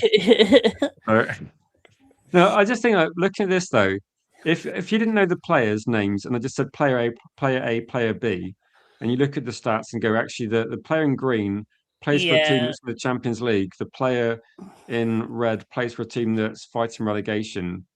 Which one's going to cost 80 million? Which one's going to cost 50 million? I think of Fernandes as I think they should be the same price, really. It should be, but the only thing is, if West Ham go down, then you're going to knock off around about 10, 15 million off the price tag. Yeah, possibly. You got to. You're not going to get 50, 60 million for a Championship player. There's no way. United won't play for that. Yeah, he cost about 42 million, so they're not going to sell him for less than that. Yeah, but if they get relegated, they're going to have to sell him for at least 30, 35 million. No, do you think? Surely, do you think Fernandes would go for 35? I think fans will go around about 30. If he costs 42, if he costs West Ham 42 million, and they get relegated to the Championship, then you've got to knock off 10, 15 million off that price tag. I don't think it works like that. Well, what do you think? I think Man United will go and find someone else. They won't pay 30 million for him. If they stay in the Premier League, then yeah, I'd say 40, 45 million. What for Fernandes? Yeah. Yeah, I think you're fair on that price. I think that's probably what you would say, 45 million, maybe 10 add-ons. Yeah, but that's only if they stay in the Premier League. If they get if they relegated, stay, okay. yeah, if they get relegated, you're not going to pay 45 million for a Championship player. No Premier League has done that.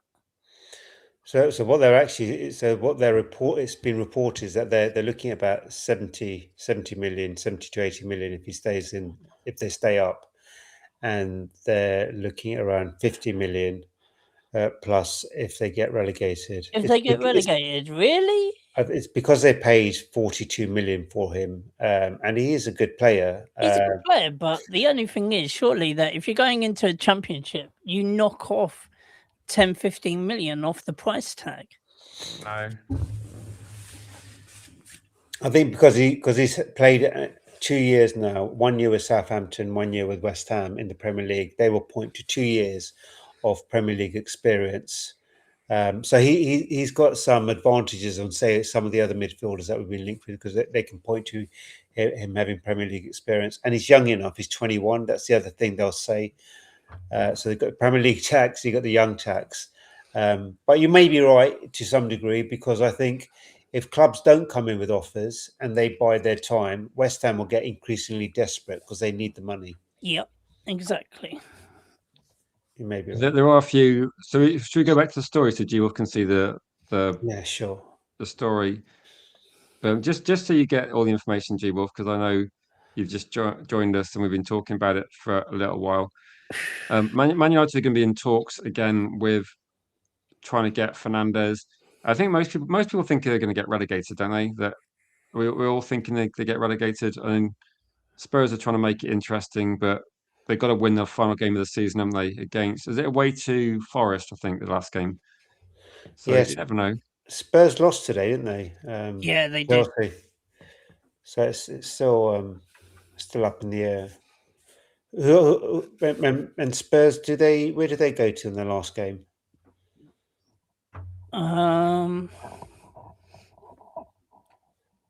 Spurs have got it's not Burnley, Everton. Is it? I think Spurs have got Everton, and West Ham have got Forest. Okay, and they're both at home. I think Spurs need a West Ham point, got Leeds. West Ham got Leeds. Oh yeah, West Ham got Leeds. Sorry, Yeah. but West away? Ham got Leeds at home, Tough game. At home. And Spurs have got Everton. So they got a chance, but Everton, I don't know. If you get the version of Everton that played against City, or if you got the version of Everton that sometimes folds, it's tricky, isn't it, to predict? Tottenham just need to draw their game, because the goal difference is West Ham are minus 22, Spurs are minus 10, 2 points in it. So if Spurs get a draw, even if West Ham win, Spurs will stay up. West Ham have got to win about 15-0, haven't they, if Spurs get a draw? Yeah. It's something like that. I think West Ham are gone, but I mean, I did actually think when we were doing this, setting up this stream, I thought we might actually have them relegated before that happens. But no, there was a story about 2 weeks ago, G-Wolf, that said if West Ham get relegated, he was available for 34 million. But honestly, I don't know, because hear so many stories about different clauses in relegation. I don't know, but West Ham are put out like some crazy stories saying it'd cost like was it 84 million or something? But that's not going to happen either. As I say, no player's going to come in and pay 80 something million for a young kid who's fighting. No, exactly. But it's like Tyler Dibbling had a price tag put on him by, I don't know, it may as well have been like me, but it was stupid. So based on this, G-Wolf, I need to ask you, because I've not spoken to you since Pep Guardiola decided that he couldn't handle a fight against Carrick and decided to retire. So what do you think? Someone online actually said that there's 116 reasons they said. One of them was Carrick, and the other 115 are obviously breaking financial rules of the Premier League. I don't know, that number may have gone up since we've been streaming. So if you're watching on a replay, it could be 100, and who knows. Do you think it makes it more or less likely we get Anderson? What if Pep Guardiola leaves? Yeah, well, he is leaving, and Oh yeah, Maresca's if now he's in charge. leaving, then I think that we've got a very good chance in getting Anderson. A massive chance of getting Anderson. Like I think Anderson will only come. Anderson would have only gone to City if Pep was still there, but now he's leaving. Like would he want to go and play for Maresca? Who was Maresca absolutely brings in his own people as well. Like he might bring in his own people. I just don't think that Anderson will go to City. I think he'll come to Man United. I think it's an absolute. We got to go in fast though for him.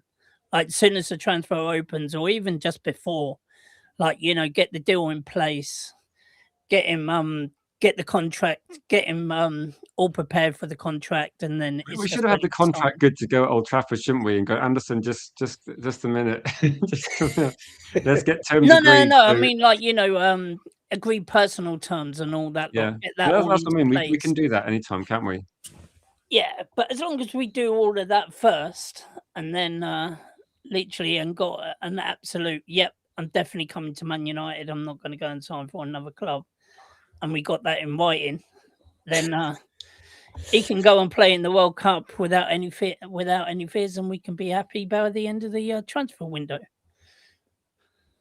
There is that is our strategy, isn't it? To speak to players and really confirm whether they do want to come to the club, and then make concrete moves. Exactly. So I would hope that those conversations have happened already with Anderson. And Did you see the game, G Wolf, when he was walking outside the ground, and Man United fans were shouting, "You signing for us, Anderson? You're going to play for us next season?" And Anderson was smiling. Do you think can we wear him down slowly? Because you know how or you must watch the game. Appear at every England training session. Yeah. Appear at every match. We were talking about this. Yeah, do you think we should be filming like the Forest training sessions with like a bit like WWE banners? Like, come on, Anderson. Anderson is going to be like Odin Wengy on the final deadline day. No, if Anderson drives to Old Trafford, we'll be like welcoming him in. I think Odin Wengy drove where he wasn't wanted.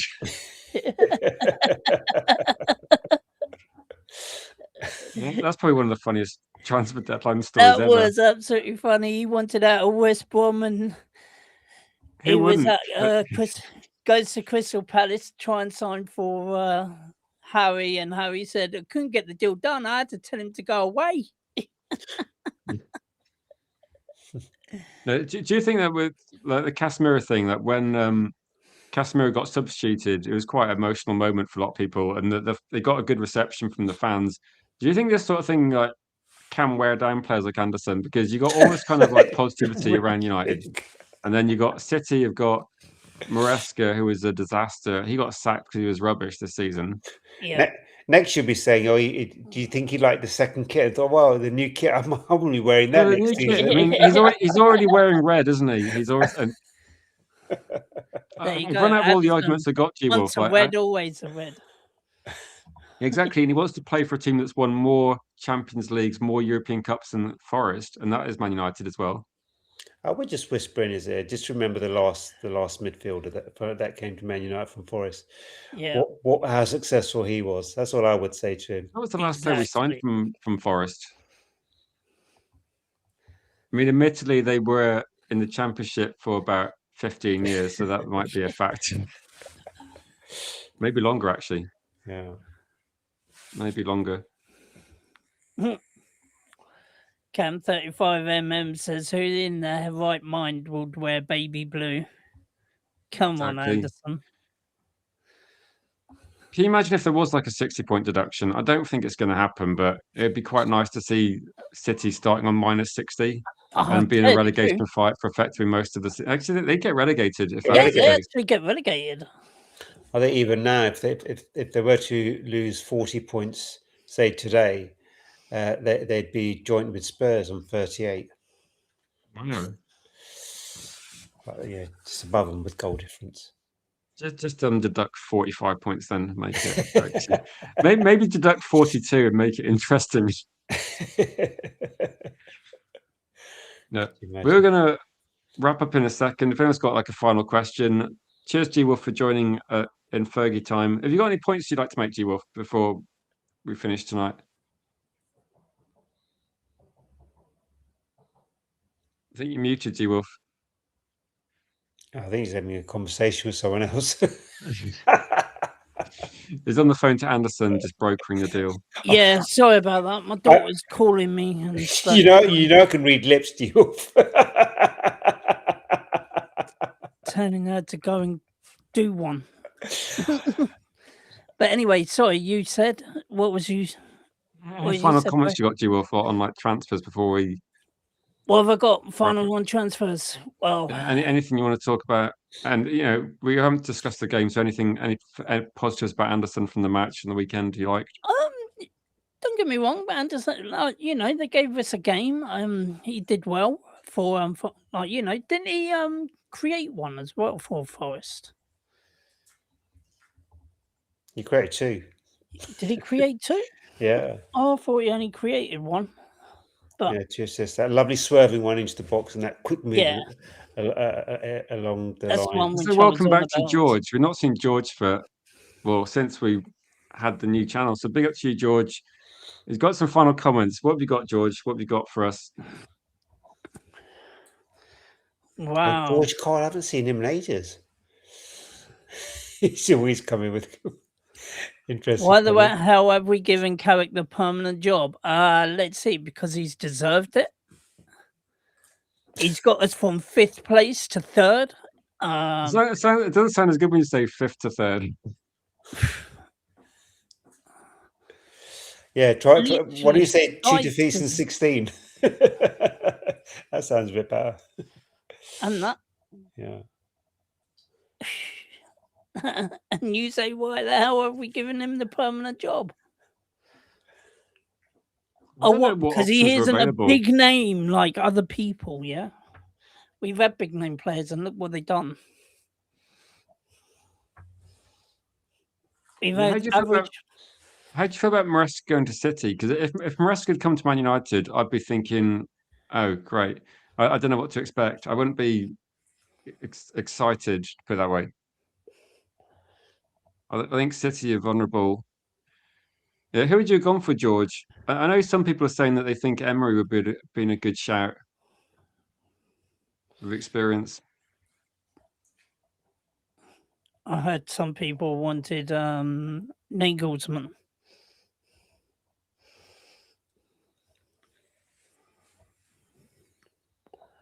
What do you feel about Maresca at City? What do I think about Maresca being at City? Yeah. Oh, that's going to be funny. I tell you, I'm going to be laughing my ass off if he starts off poor and they go down to the bottom of the league because of the way that he was at Chelsea was just absolutely dire. I thought so. If he can do that at City as well, brilliant. It's going to be interesting, isn't it, next season with Slot? What happens to him next season? What do they buy in the summer? Something tells me that Slot's going to get sacked. No, give him an extension. Don't sack him. No, get him sacked. Bring Stevie G in. He deserves a statue. He won them league. You can't sack him. I want to see Slot bring more of his own people in just for another year. It feels a little bit like Erik ten Hag, where first season you overperform, but he had a good team. So first season, the second season you drop a bit. And I think next season, I think Slot can really mess things up. I hope that he gets some say in transfers. I really do. Yeah. I'd say back him. Give him another 500 million to spend and see what happens. Because these contracts will take a long time to work their way through the books, won't they? Yeah. The only thing is, do you think the only thing is, history could be changed by the end of the season because there's talks of stripping them of the titles. What, City? Yeah. I think it's too complicated to do all of that because then you'll have the relegation teams that went down who lost. Yeah, but you compensate them, but with the titles, you can just give the title. You can give the titles to the correct people that supposed to came in second place. But then with the relegation, you basically City will have to pay up. My gut feeling is that the Premier League just want as little noise about this as possible. They want to do it, whereas if they start stripping titles, it just makes a farce of the whole Premier League. And it comes back to them. Why did they take so long? If they had all of this evidence and the punishment was going to be that harsh, rightly or wrongly, I'm not saying that it's overly harsh, why they didn't do that sooner, why they've delayed it for so long. Because obviously you got to get the right documents and all So, that. so They hi to need people proof. that come in. I guess that come from Ryan's stream. I was going to say, Arsenal are champions. We covered this extensively at the start of the stream, actually. For people that want to. Yeah, we spoke about it. If you know, you know. But we covered it extensively and gave it the full coverage it deserved. Pretty shortly after we started. Yeah, exactly. If you blinked, you missed it. Yeah, no, you should definitely.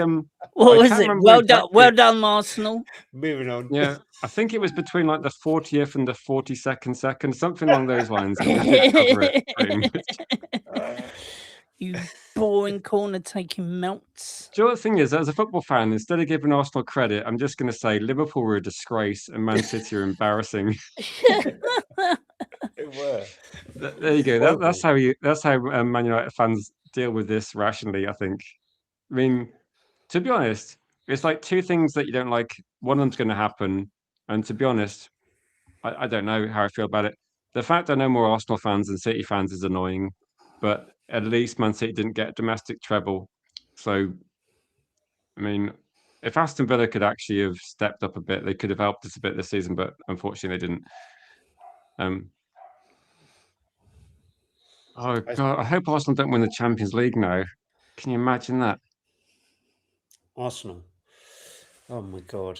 Yeah, I don't think they will. I think they. The only thing is, if they win, isn't it that it goes down to sixth? The Champions League will go down to sixth. Don't know. Because it's already at 5, isn't it? So if they win, they automatically get into the Champions League because they won the Premier League. So if they win the Champions League, it goes down to 6. I'm just going to check that.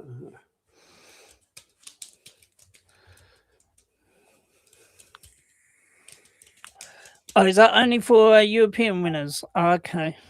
All right then. Cheers, George. So if Aston Villa win the if Aston Villa win the Europa, then yeah, it won't. Yeah, it's only fifth. No.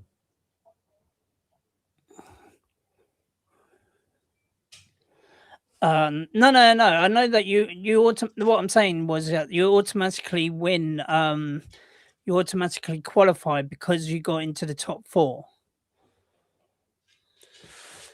Yeah, it's really horrible having to find out what happens if Arsenal win multiple big trophies, isn't it? But I don't think it's ever happened before. So if Villa win the Europa League, they then go into Champions League, and so then the 6th place becomes available. So that's the only way that would happen. Yeah, if we won't hear the end of it, Niall. You're right, we won't. Who's it gonna be? Is it gonna be Brighton? A big up cake. Well, there's a lot of like legends in the chat suddenly. So imagine if United bought those 4 players in one window. Yeah, who would you if you got 100 and say you got 180 to spend or something, and who would you prioritize out of these 4? Like, who would you get second? Chouameni. That's the budget one. It's difficult, isn't it? Because when you look at the players and go, yeah, they're the best 2 players, aren't they? Yeah, they are. By far. Unfortunately, they are by far. Literally, I don't care how much it's going to cost. Literally, get Anderson, get Chouameni. Belieber, I think you could get him for around about 50 million.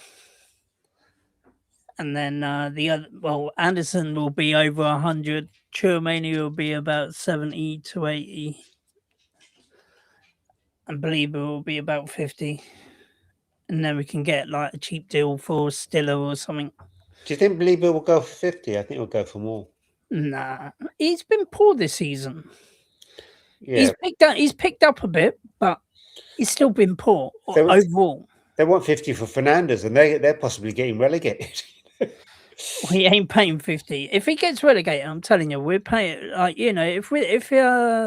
if West Ham get relegated, it'll be around about 30-35 mil.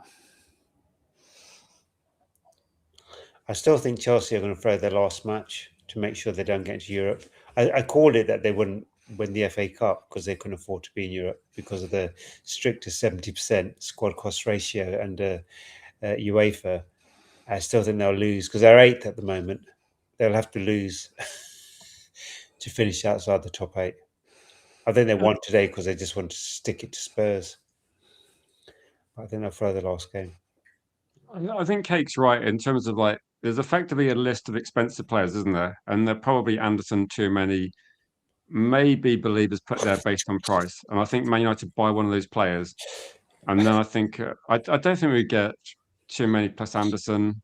Although if we did, then I'd have to start like Googling Indy Carla because they said something similar a month ago and everybody thought they're talking rubbish. So what was their big news this evening at 10 o'clock? I think Man United is supposed to put a bid in for, is it Rahu, is it the Barcelona defender? I don't know. Let me check. Someone sent it to me. Really? And I was looking at it thinking, I'm not sure. I saw he was kind of talked about Maxi Arahu. Man United apparently submitted a bid of around 69 million. That's quite a specific number for around, isn't it? Around about 24.35 million. So yeah, apparently, and Matheus Fernandes' agent's going to meet Man United officials this week. He wants the Man United move. That's what they're saying as well. Oh wow!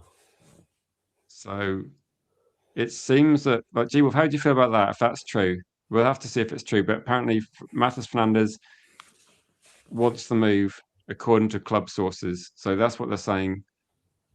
Well, I've seen that. I saw that a couple of days ago on BBC and in the transfers on Sky Sports that he wants to move. But surely that, this is the thing. As I said, if we do go for him and West Ham stay up, I think we were going to be waiting until West Ham, see if West Ham get relegated or not. And then we go for the cheaper deal. Well, we'll find out that in a few days, won't we? Well, yeah. So we're linked with both Maxi Raju and Ronald Raju as well. So the left back and the centre back is what we're linked with. I thought we was linked with Ryderson as well from Borussia Dortmund. We're United. We're linked with everyone, aren't we? Exactly. Right. So would that trigger a centre back getting sold this summer? Who? I wonder if they're thinking of selling a centre back this summer. Well, because I think they're trying to add one because of De Ligt is going to be out for the early part of the next season because of he's had back surgery, hasn't he? Yeah. So I think they're going to add instead of sell. Yeah. But then also Tyler Malacia is leaving as well at the end of the season. Yeah, okay, he's a left back, but sorry, who? Malacia. That wonder kid that we got a few years ago.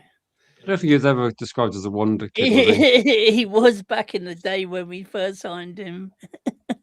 So Maxi would come in as left back cover for Luke Shaw. I hope some of this is true. I would love us to get full backs this summer.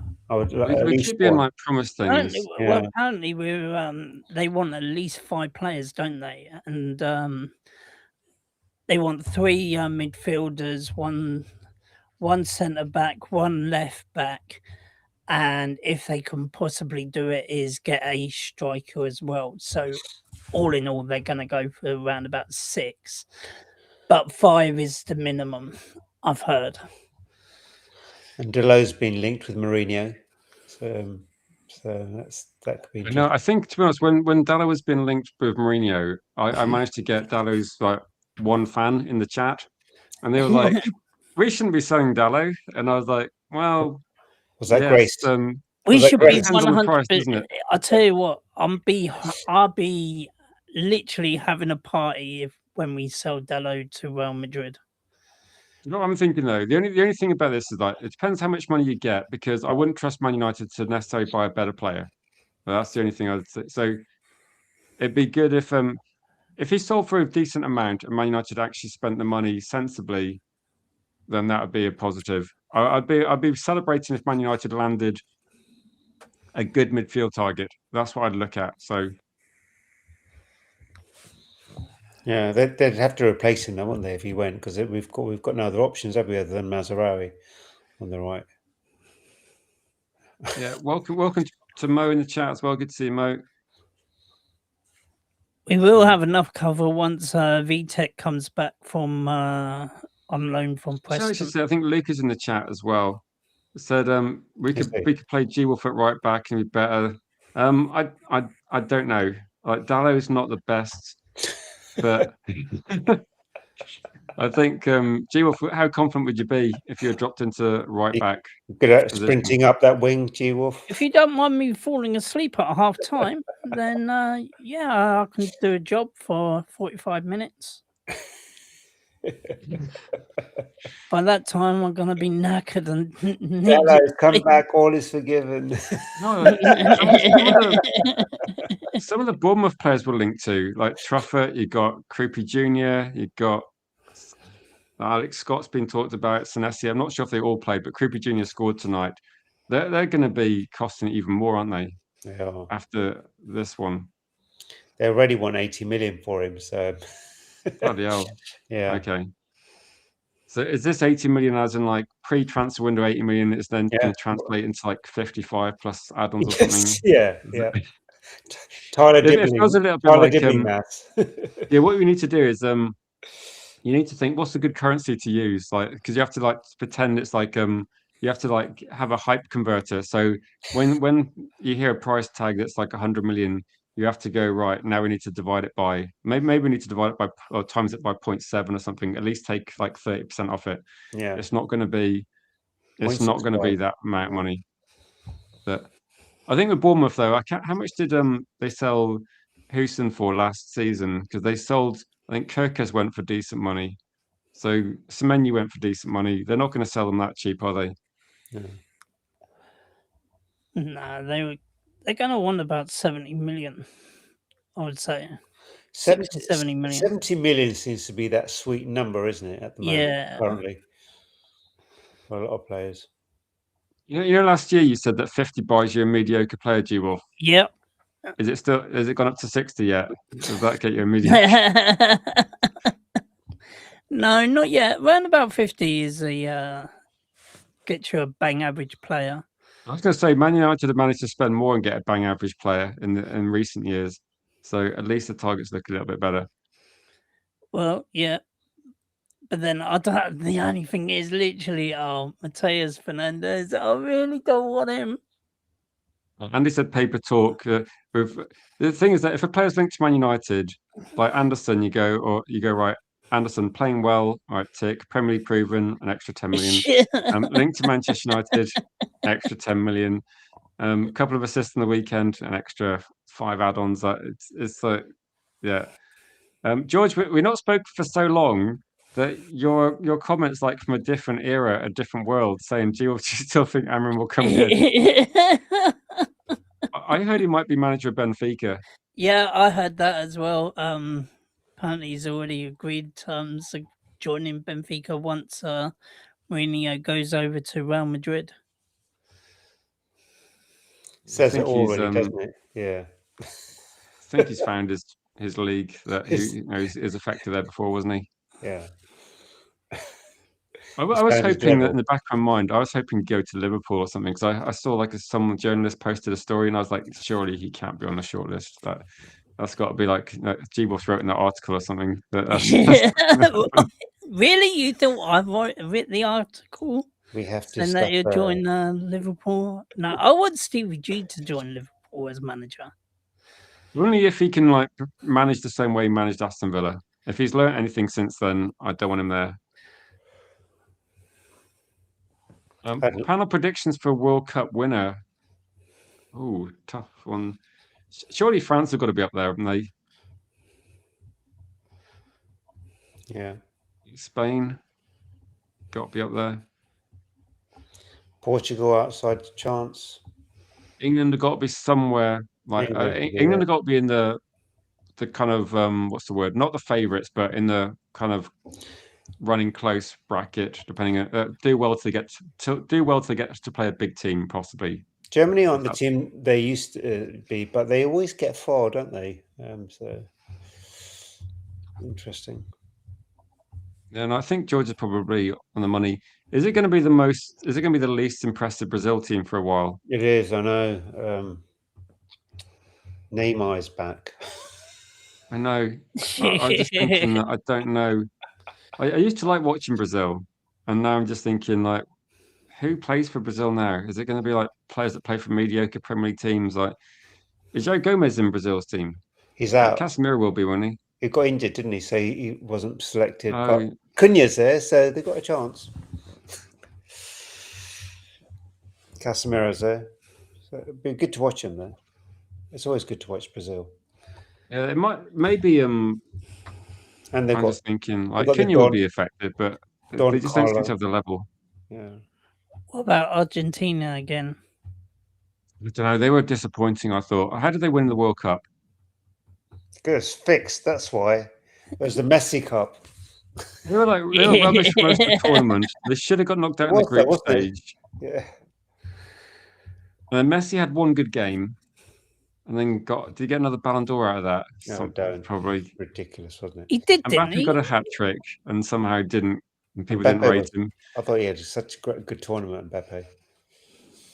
He won the Golden Boot, didn't he? Yeah. Yeah. Yeah, not quite enough for people to rate him. Mbappe might actually be breaking records this year. Not better than Garnacho. Yeah. He's already leaving. Apparently, he's already want to leave Real Madrid. Is Garnacho in the World Cup? Huh? Is Garnacho in the World Cup? I don't think so. Surely not. Why he didn't get selected? That's outrageous. He's been in incredible form.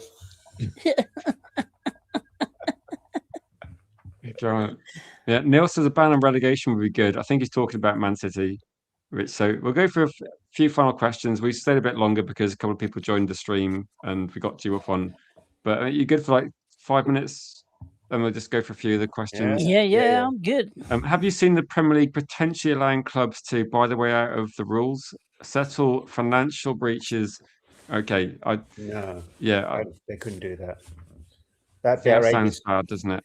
They wouldn't. How do you do that when clubs, the lower clubs, don't have the financial muscle to do that? It just creates an unfair equilibrium, really.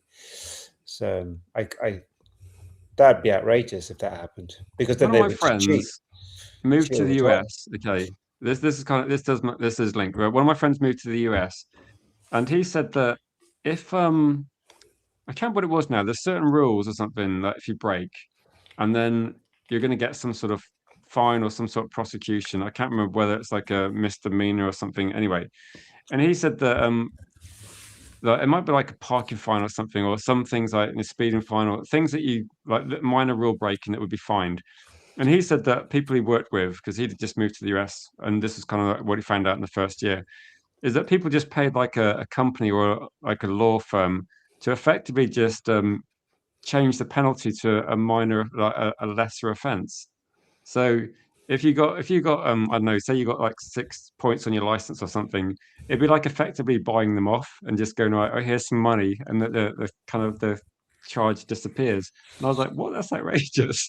Yeah. So basically, if you got money, it doesn't matter, and it feels like, well, this is what's happening here. So it's like can Newcastle break the rules massively and then go, right, here's we've got Mbappe come into Newcastle. We're going to get Vinicius to supply him, and we're going to buy Haaland as well as backup or something. Actually, maybe put Mbappe on the left because Haaland's going to start up front. You think, what the hell? And they go, oh, sorry, we might have overstepped the financial rules. Don't worry, we'll negotiate a settlement. You go, come on. It seems a bit ridiculous. They do that all the time now. They're just to the common man. It's kind of like the common man doesn't have the money to have the presentation when anything happens. People with money, they just lawyer up, don't they? I was just thinking, do you know Vinny Jr.? He's only got 1 year left on his contract. What's going to happen with him this summer? Because they won't let him go. They won't let him go on free. That'd be crazy. So, do they give him a new contract, or does he go elsewhere? Yeah, Dirks is so my friend moved there about. I think he moved there about a decade ago, and that was one of the things he said, that it was something like if you got parking tickets, if you got speeding fines, you didn't pay them, you paid a lawyer, and it became a parking ticket. And I was like, that doesn't make any sense. But yeah, no, it is a straight up mafia style legal system, apparently. Yeah. It's crazy. Yeah. Yeah, I thought that. It's like a Pulp Fiction. It's little differences. Here we have a legal system, but if you got money, it doesn't necessarily apply to you. And I go, okay, that sounds interesting. So as long as you got cash, it's okay. And that for me would be a bit wrong. About the triangles. Have you got any? You had this crazy prediction last year where you said that, what was it? Mbappe goes to Real Madrid, Vinicius Junior comes to Man United, and Man United move Rashford to PSG. Have you got any? Have you got any thoughts regarding? I'll throw some names out there so you can work with it. G-Wolf. Like, you got Enzo Fernandes, you got Rodri, too many Anderson. Can you see any sort of like pattern emerging that you could like see happening? Rodri to Real Madrid. Tchouameni comes to Man United. Agate to City. And Enzo Fernandes goes to City. What do Chelsea do then? They just drop down the league a bit further. Yeah. We give him a Mount. Exactly. Oh yeah, Mason Mount. He's got some unfinished business there. Exactly. Like actually playing a full season, I think. Creepy to Arsenal. I don't want to hear. Yeah, you got it to Nottingham Forest. There we go. Who's Nottingham Forest? Ugarte. No. I don't think Nottingham Forest are going to take that. I mean, Juice, you missed it on the weekend, but we did a calling show and I got a Forest fan on, and somebody said, "Can we give you Ugarte and Xerxes as part payment for Anderson?" What was it? It was 70 million in Ugarte and Xerxes as a sweetener. He did find it quite funny, to be fair. He thought, "Hey, you Man United fans have got a sense of humour." He was a great guest, wasn't he?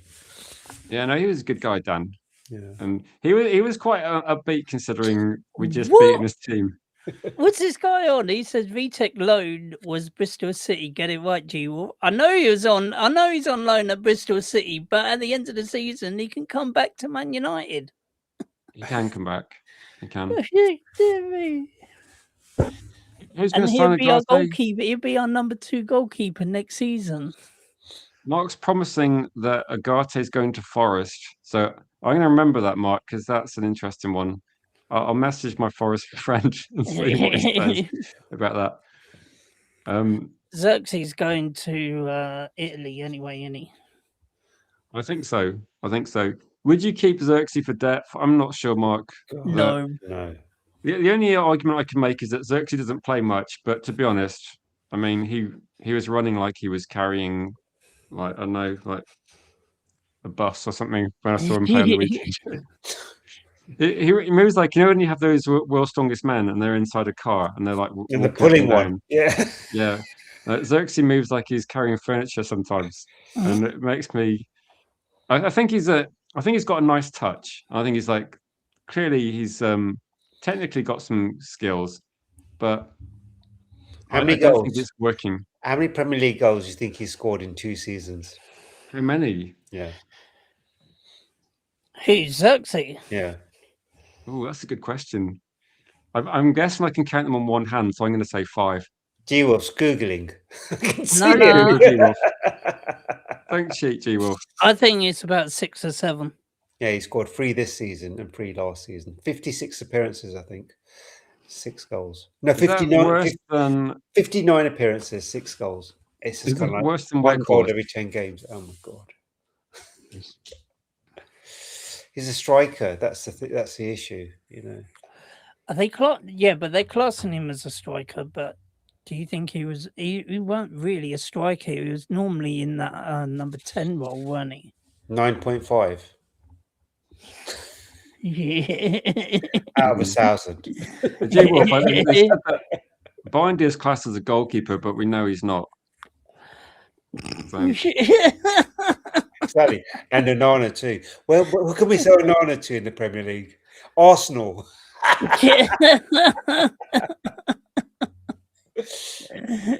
There's a website, right? And this guy, I can't he remember wants his to name. stay at There's a website. Transport, don't he? You've got to watch it, Rich. They do so many great songs, and they do so many videos with kind of AI done, and they've got all the Man United managers and the players in it, and the lyrics of the songs. They're songs like they've done Queen, they've done Bittersweet Symphony, and they've done it so well.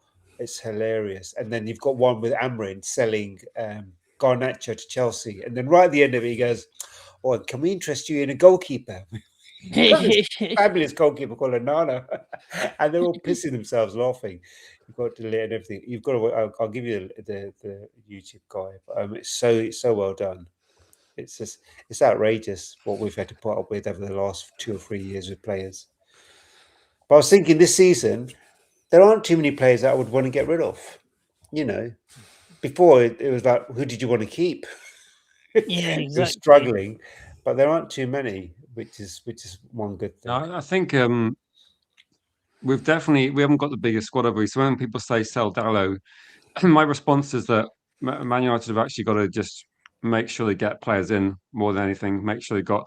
I don't mind keeping Dallo and Luke Shaw, but get some replacements in to start with. Get some backups that could take their place. That I wouldn't mind seeing it. I wouldn't keep them. I would keep them as squad players, and then just have like the ones who come in are the main ones who take over from them, and then they can just come in as squad players. That's what I was hitting fast forward on the remote control. Did you think your TV had crashed when Onana responded to a shot? I've said this a few times. I was watching I don't know what website it was. You know, when the Europa League was on and there was like free, you could watch it free on maybe TNT or something. Anyway, yeah. So I logged on and I was watching the game like normal. And when the ball deflected off, did it deflect off Luke Shaw or something? And Onana tried to save it. I thought my stream was lagging, so I was like, "Why is he not diving?" I just think he thinks he's in the Matrix or something. I know. I was watching it, just thinking, "What the hell?" You know, when it goes in, you think, "Hang on a minute, I want to. Do I need to rewind this?" And when I saw the replay, I was like, "Bloody hell!" Like it didn't. It just. It's like watching something happen. Go, I better respond to the ball. The ball's about to cross the line. Oh, God's sake! He's the worst goalkeeper I think we've ever had for an entire season in the club's history. Yeah. And if Alex Ferguson was in charge, he gets 2 games max, I think. Well, do you remember Taibbi? Exactly. Didn't he get 3 games? Yeah, and done. He got 3 games. Now Ferguson's like, done. That's enough. What did he say? His studs were too deep. His studs were too big. Do you remember that one? I was just like, are you serious? I just remember him like wearing a tracksuit trousers. The ball rolled between his legs into the goal, and he was face down in the mud. And I was like, yeah, that was against Southampton. Yeah, this is not a Peter Schmeichel replacement for me. No. We did go through quite a few goalies, didn't we? Sorry, Mo. There was one person. Mark Bosnich, that guy from Celtic. Bosnich. The other one, yes. Carroll. Who was the guy? There was one guy from like. He used to play for Celtics about 40 when he came to Man United for like a few games. We really kind of like dropped the ball, didn't we? And didn't sign. I wasn't a fan of Barthez either. You got Barthez at the FA Cup. Linda something, didn't you? Lingard. No, not Linders. Linders, Yeah. wasn't it? I remember. The thing is that we had a good first team goalkeeper, so it didn't really matter, did it? Jesse Linders. No, Jesse Lingard. I'm getting the names mixed up now. Yeah. Martin feet, but not for running. Just for running. Uh, He's a nice guy. I think he should go. I think he should go into modelling. Actually, he's got the height. He'll do well in Italy. Looks like he just. He was one of the. He was the best young player for Italian. He was, like George said, he was one of the best players for Italy. He will do well in Italy before he came to Man United, but unfortunately, it just didn't happen for him. And then, obviously, he had a poor. What was it? 30 minutes, and they took him off. And then he comes into the next game and scores a goal. We had a few good moments as Xerxes. I love that Arsenal match where he nutmegged. Was it Gabriel? And then he scored, and then he done his signature celebration, and then because Arsenal had gone out the FA Cup, he was waving goodbye. That was hilarious.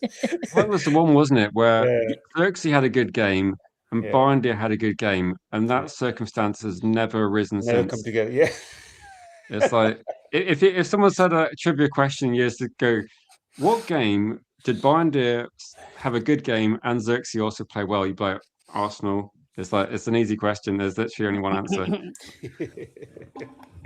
If anyone's got any final questions, we kind of obviously completely gone off track, but if anyone's got like a last question, G Wolf, exactly. Thanks for coming on, G Wolf. You're welcome, bro. Fergie time. We've almost got to. How is Fergie now? Because the last time I heard, he was in hospital. But how is he now? He must be okay now. Surely he must be back from hospital. I think he's. I was going to say we would have heard from him by now, wouldn't we? Yeah. Are you free on the weekend, G Wolf? Watch along? Yeah, I'm free for the watch along on Sunday, so I'll be here watching it. It's going to be like a crazy one, isn't it? All the games at once. The only thing to decide really is like relegation and Bruno Fernandes' record. What did you make of Roy Keane's comments? That's something that we haven't discussed, where Roy Keane went in on. I think actually Roy Keane also misquoted Bruno Fernandes, and that got pulled up as a, what do you call it? You know, when you have like what do you call it? Like there's a note put on the context saying that this was incorrect, like a community note or something. The content. So Bruno Fernandes actually said there was a couple of times where maybe I should have passed instead of shot. That's what Bruno Fernandes said in post-match. And okay, that's something that happens sometimes. You know, sometimes you take a shot where you could pass instead. But Roy Keane said that Bruno Fernandes said there were times when maybe I should have shot, but I passed instead, implying that he's going for the assist record rather than actually doing the best option. So I think that's actually quite poor. Yeah. But he's got an issue with Bruno. Yeah, he's always has, hasn't he? He's had a massive issue with him for a very, very long time. And it's just kind of like he has captain envy and with Carrick, he has manager envy. And it's just kind of like, let it go. You know what I mean? Let it go. It's just like all our ex-players just hate Man United at the moment and hate our players. It's crazy, our old players should be supporting the team, not berating them. We've got the best comment of the stream. Xerxes actually says Martinez should buy Xerxes' legs off him. Do you know the bonus is that hopefully he can run faster, but also it makes him a good height. That's what imagine like a 6'4" butcher. I don't think he's going to make him run faster. Come on, Rich. Have you not been watching? Well, maybe. I think Martinez is a bit more motivated than Xerxes. So let's say you attach it from like the knee down. You give him like an extra like half a foot. Poor Leacher. No. Why is Leach? He's 5'9", isn't he? Yeah. Just make him 6'2". I think he would be good as a CD. I thought he would be great as a CDM rather than a defender. But Anderson's only 5'10". Yeah, so I think in midfield you can possibly get away with it more so than in defence. Andy Bez saying, I want my defenders to be 6'2". I'm just for me as a baseline. I want them to be at least 6'2". I see 6 foot. is my baseline for a defender. But they got to have good jumping abilities. Yeah. Yeah, Lewandowski. Yeah, what do you guys think? Would you take him if he had if it was low enough on wages? I'd even pay him the 175 just for 1 year. Look, he's a free transfer. Where are you going to get Lewandowski on a free transfer? So you've saved loads of money anyway. You know, he's played 144 times for in the Champions League. Anderson get too many. Get Bruno Fernandes pinging the ball into Lewandowski. Yeah.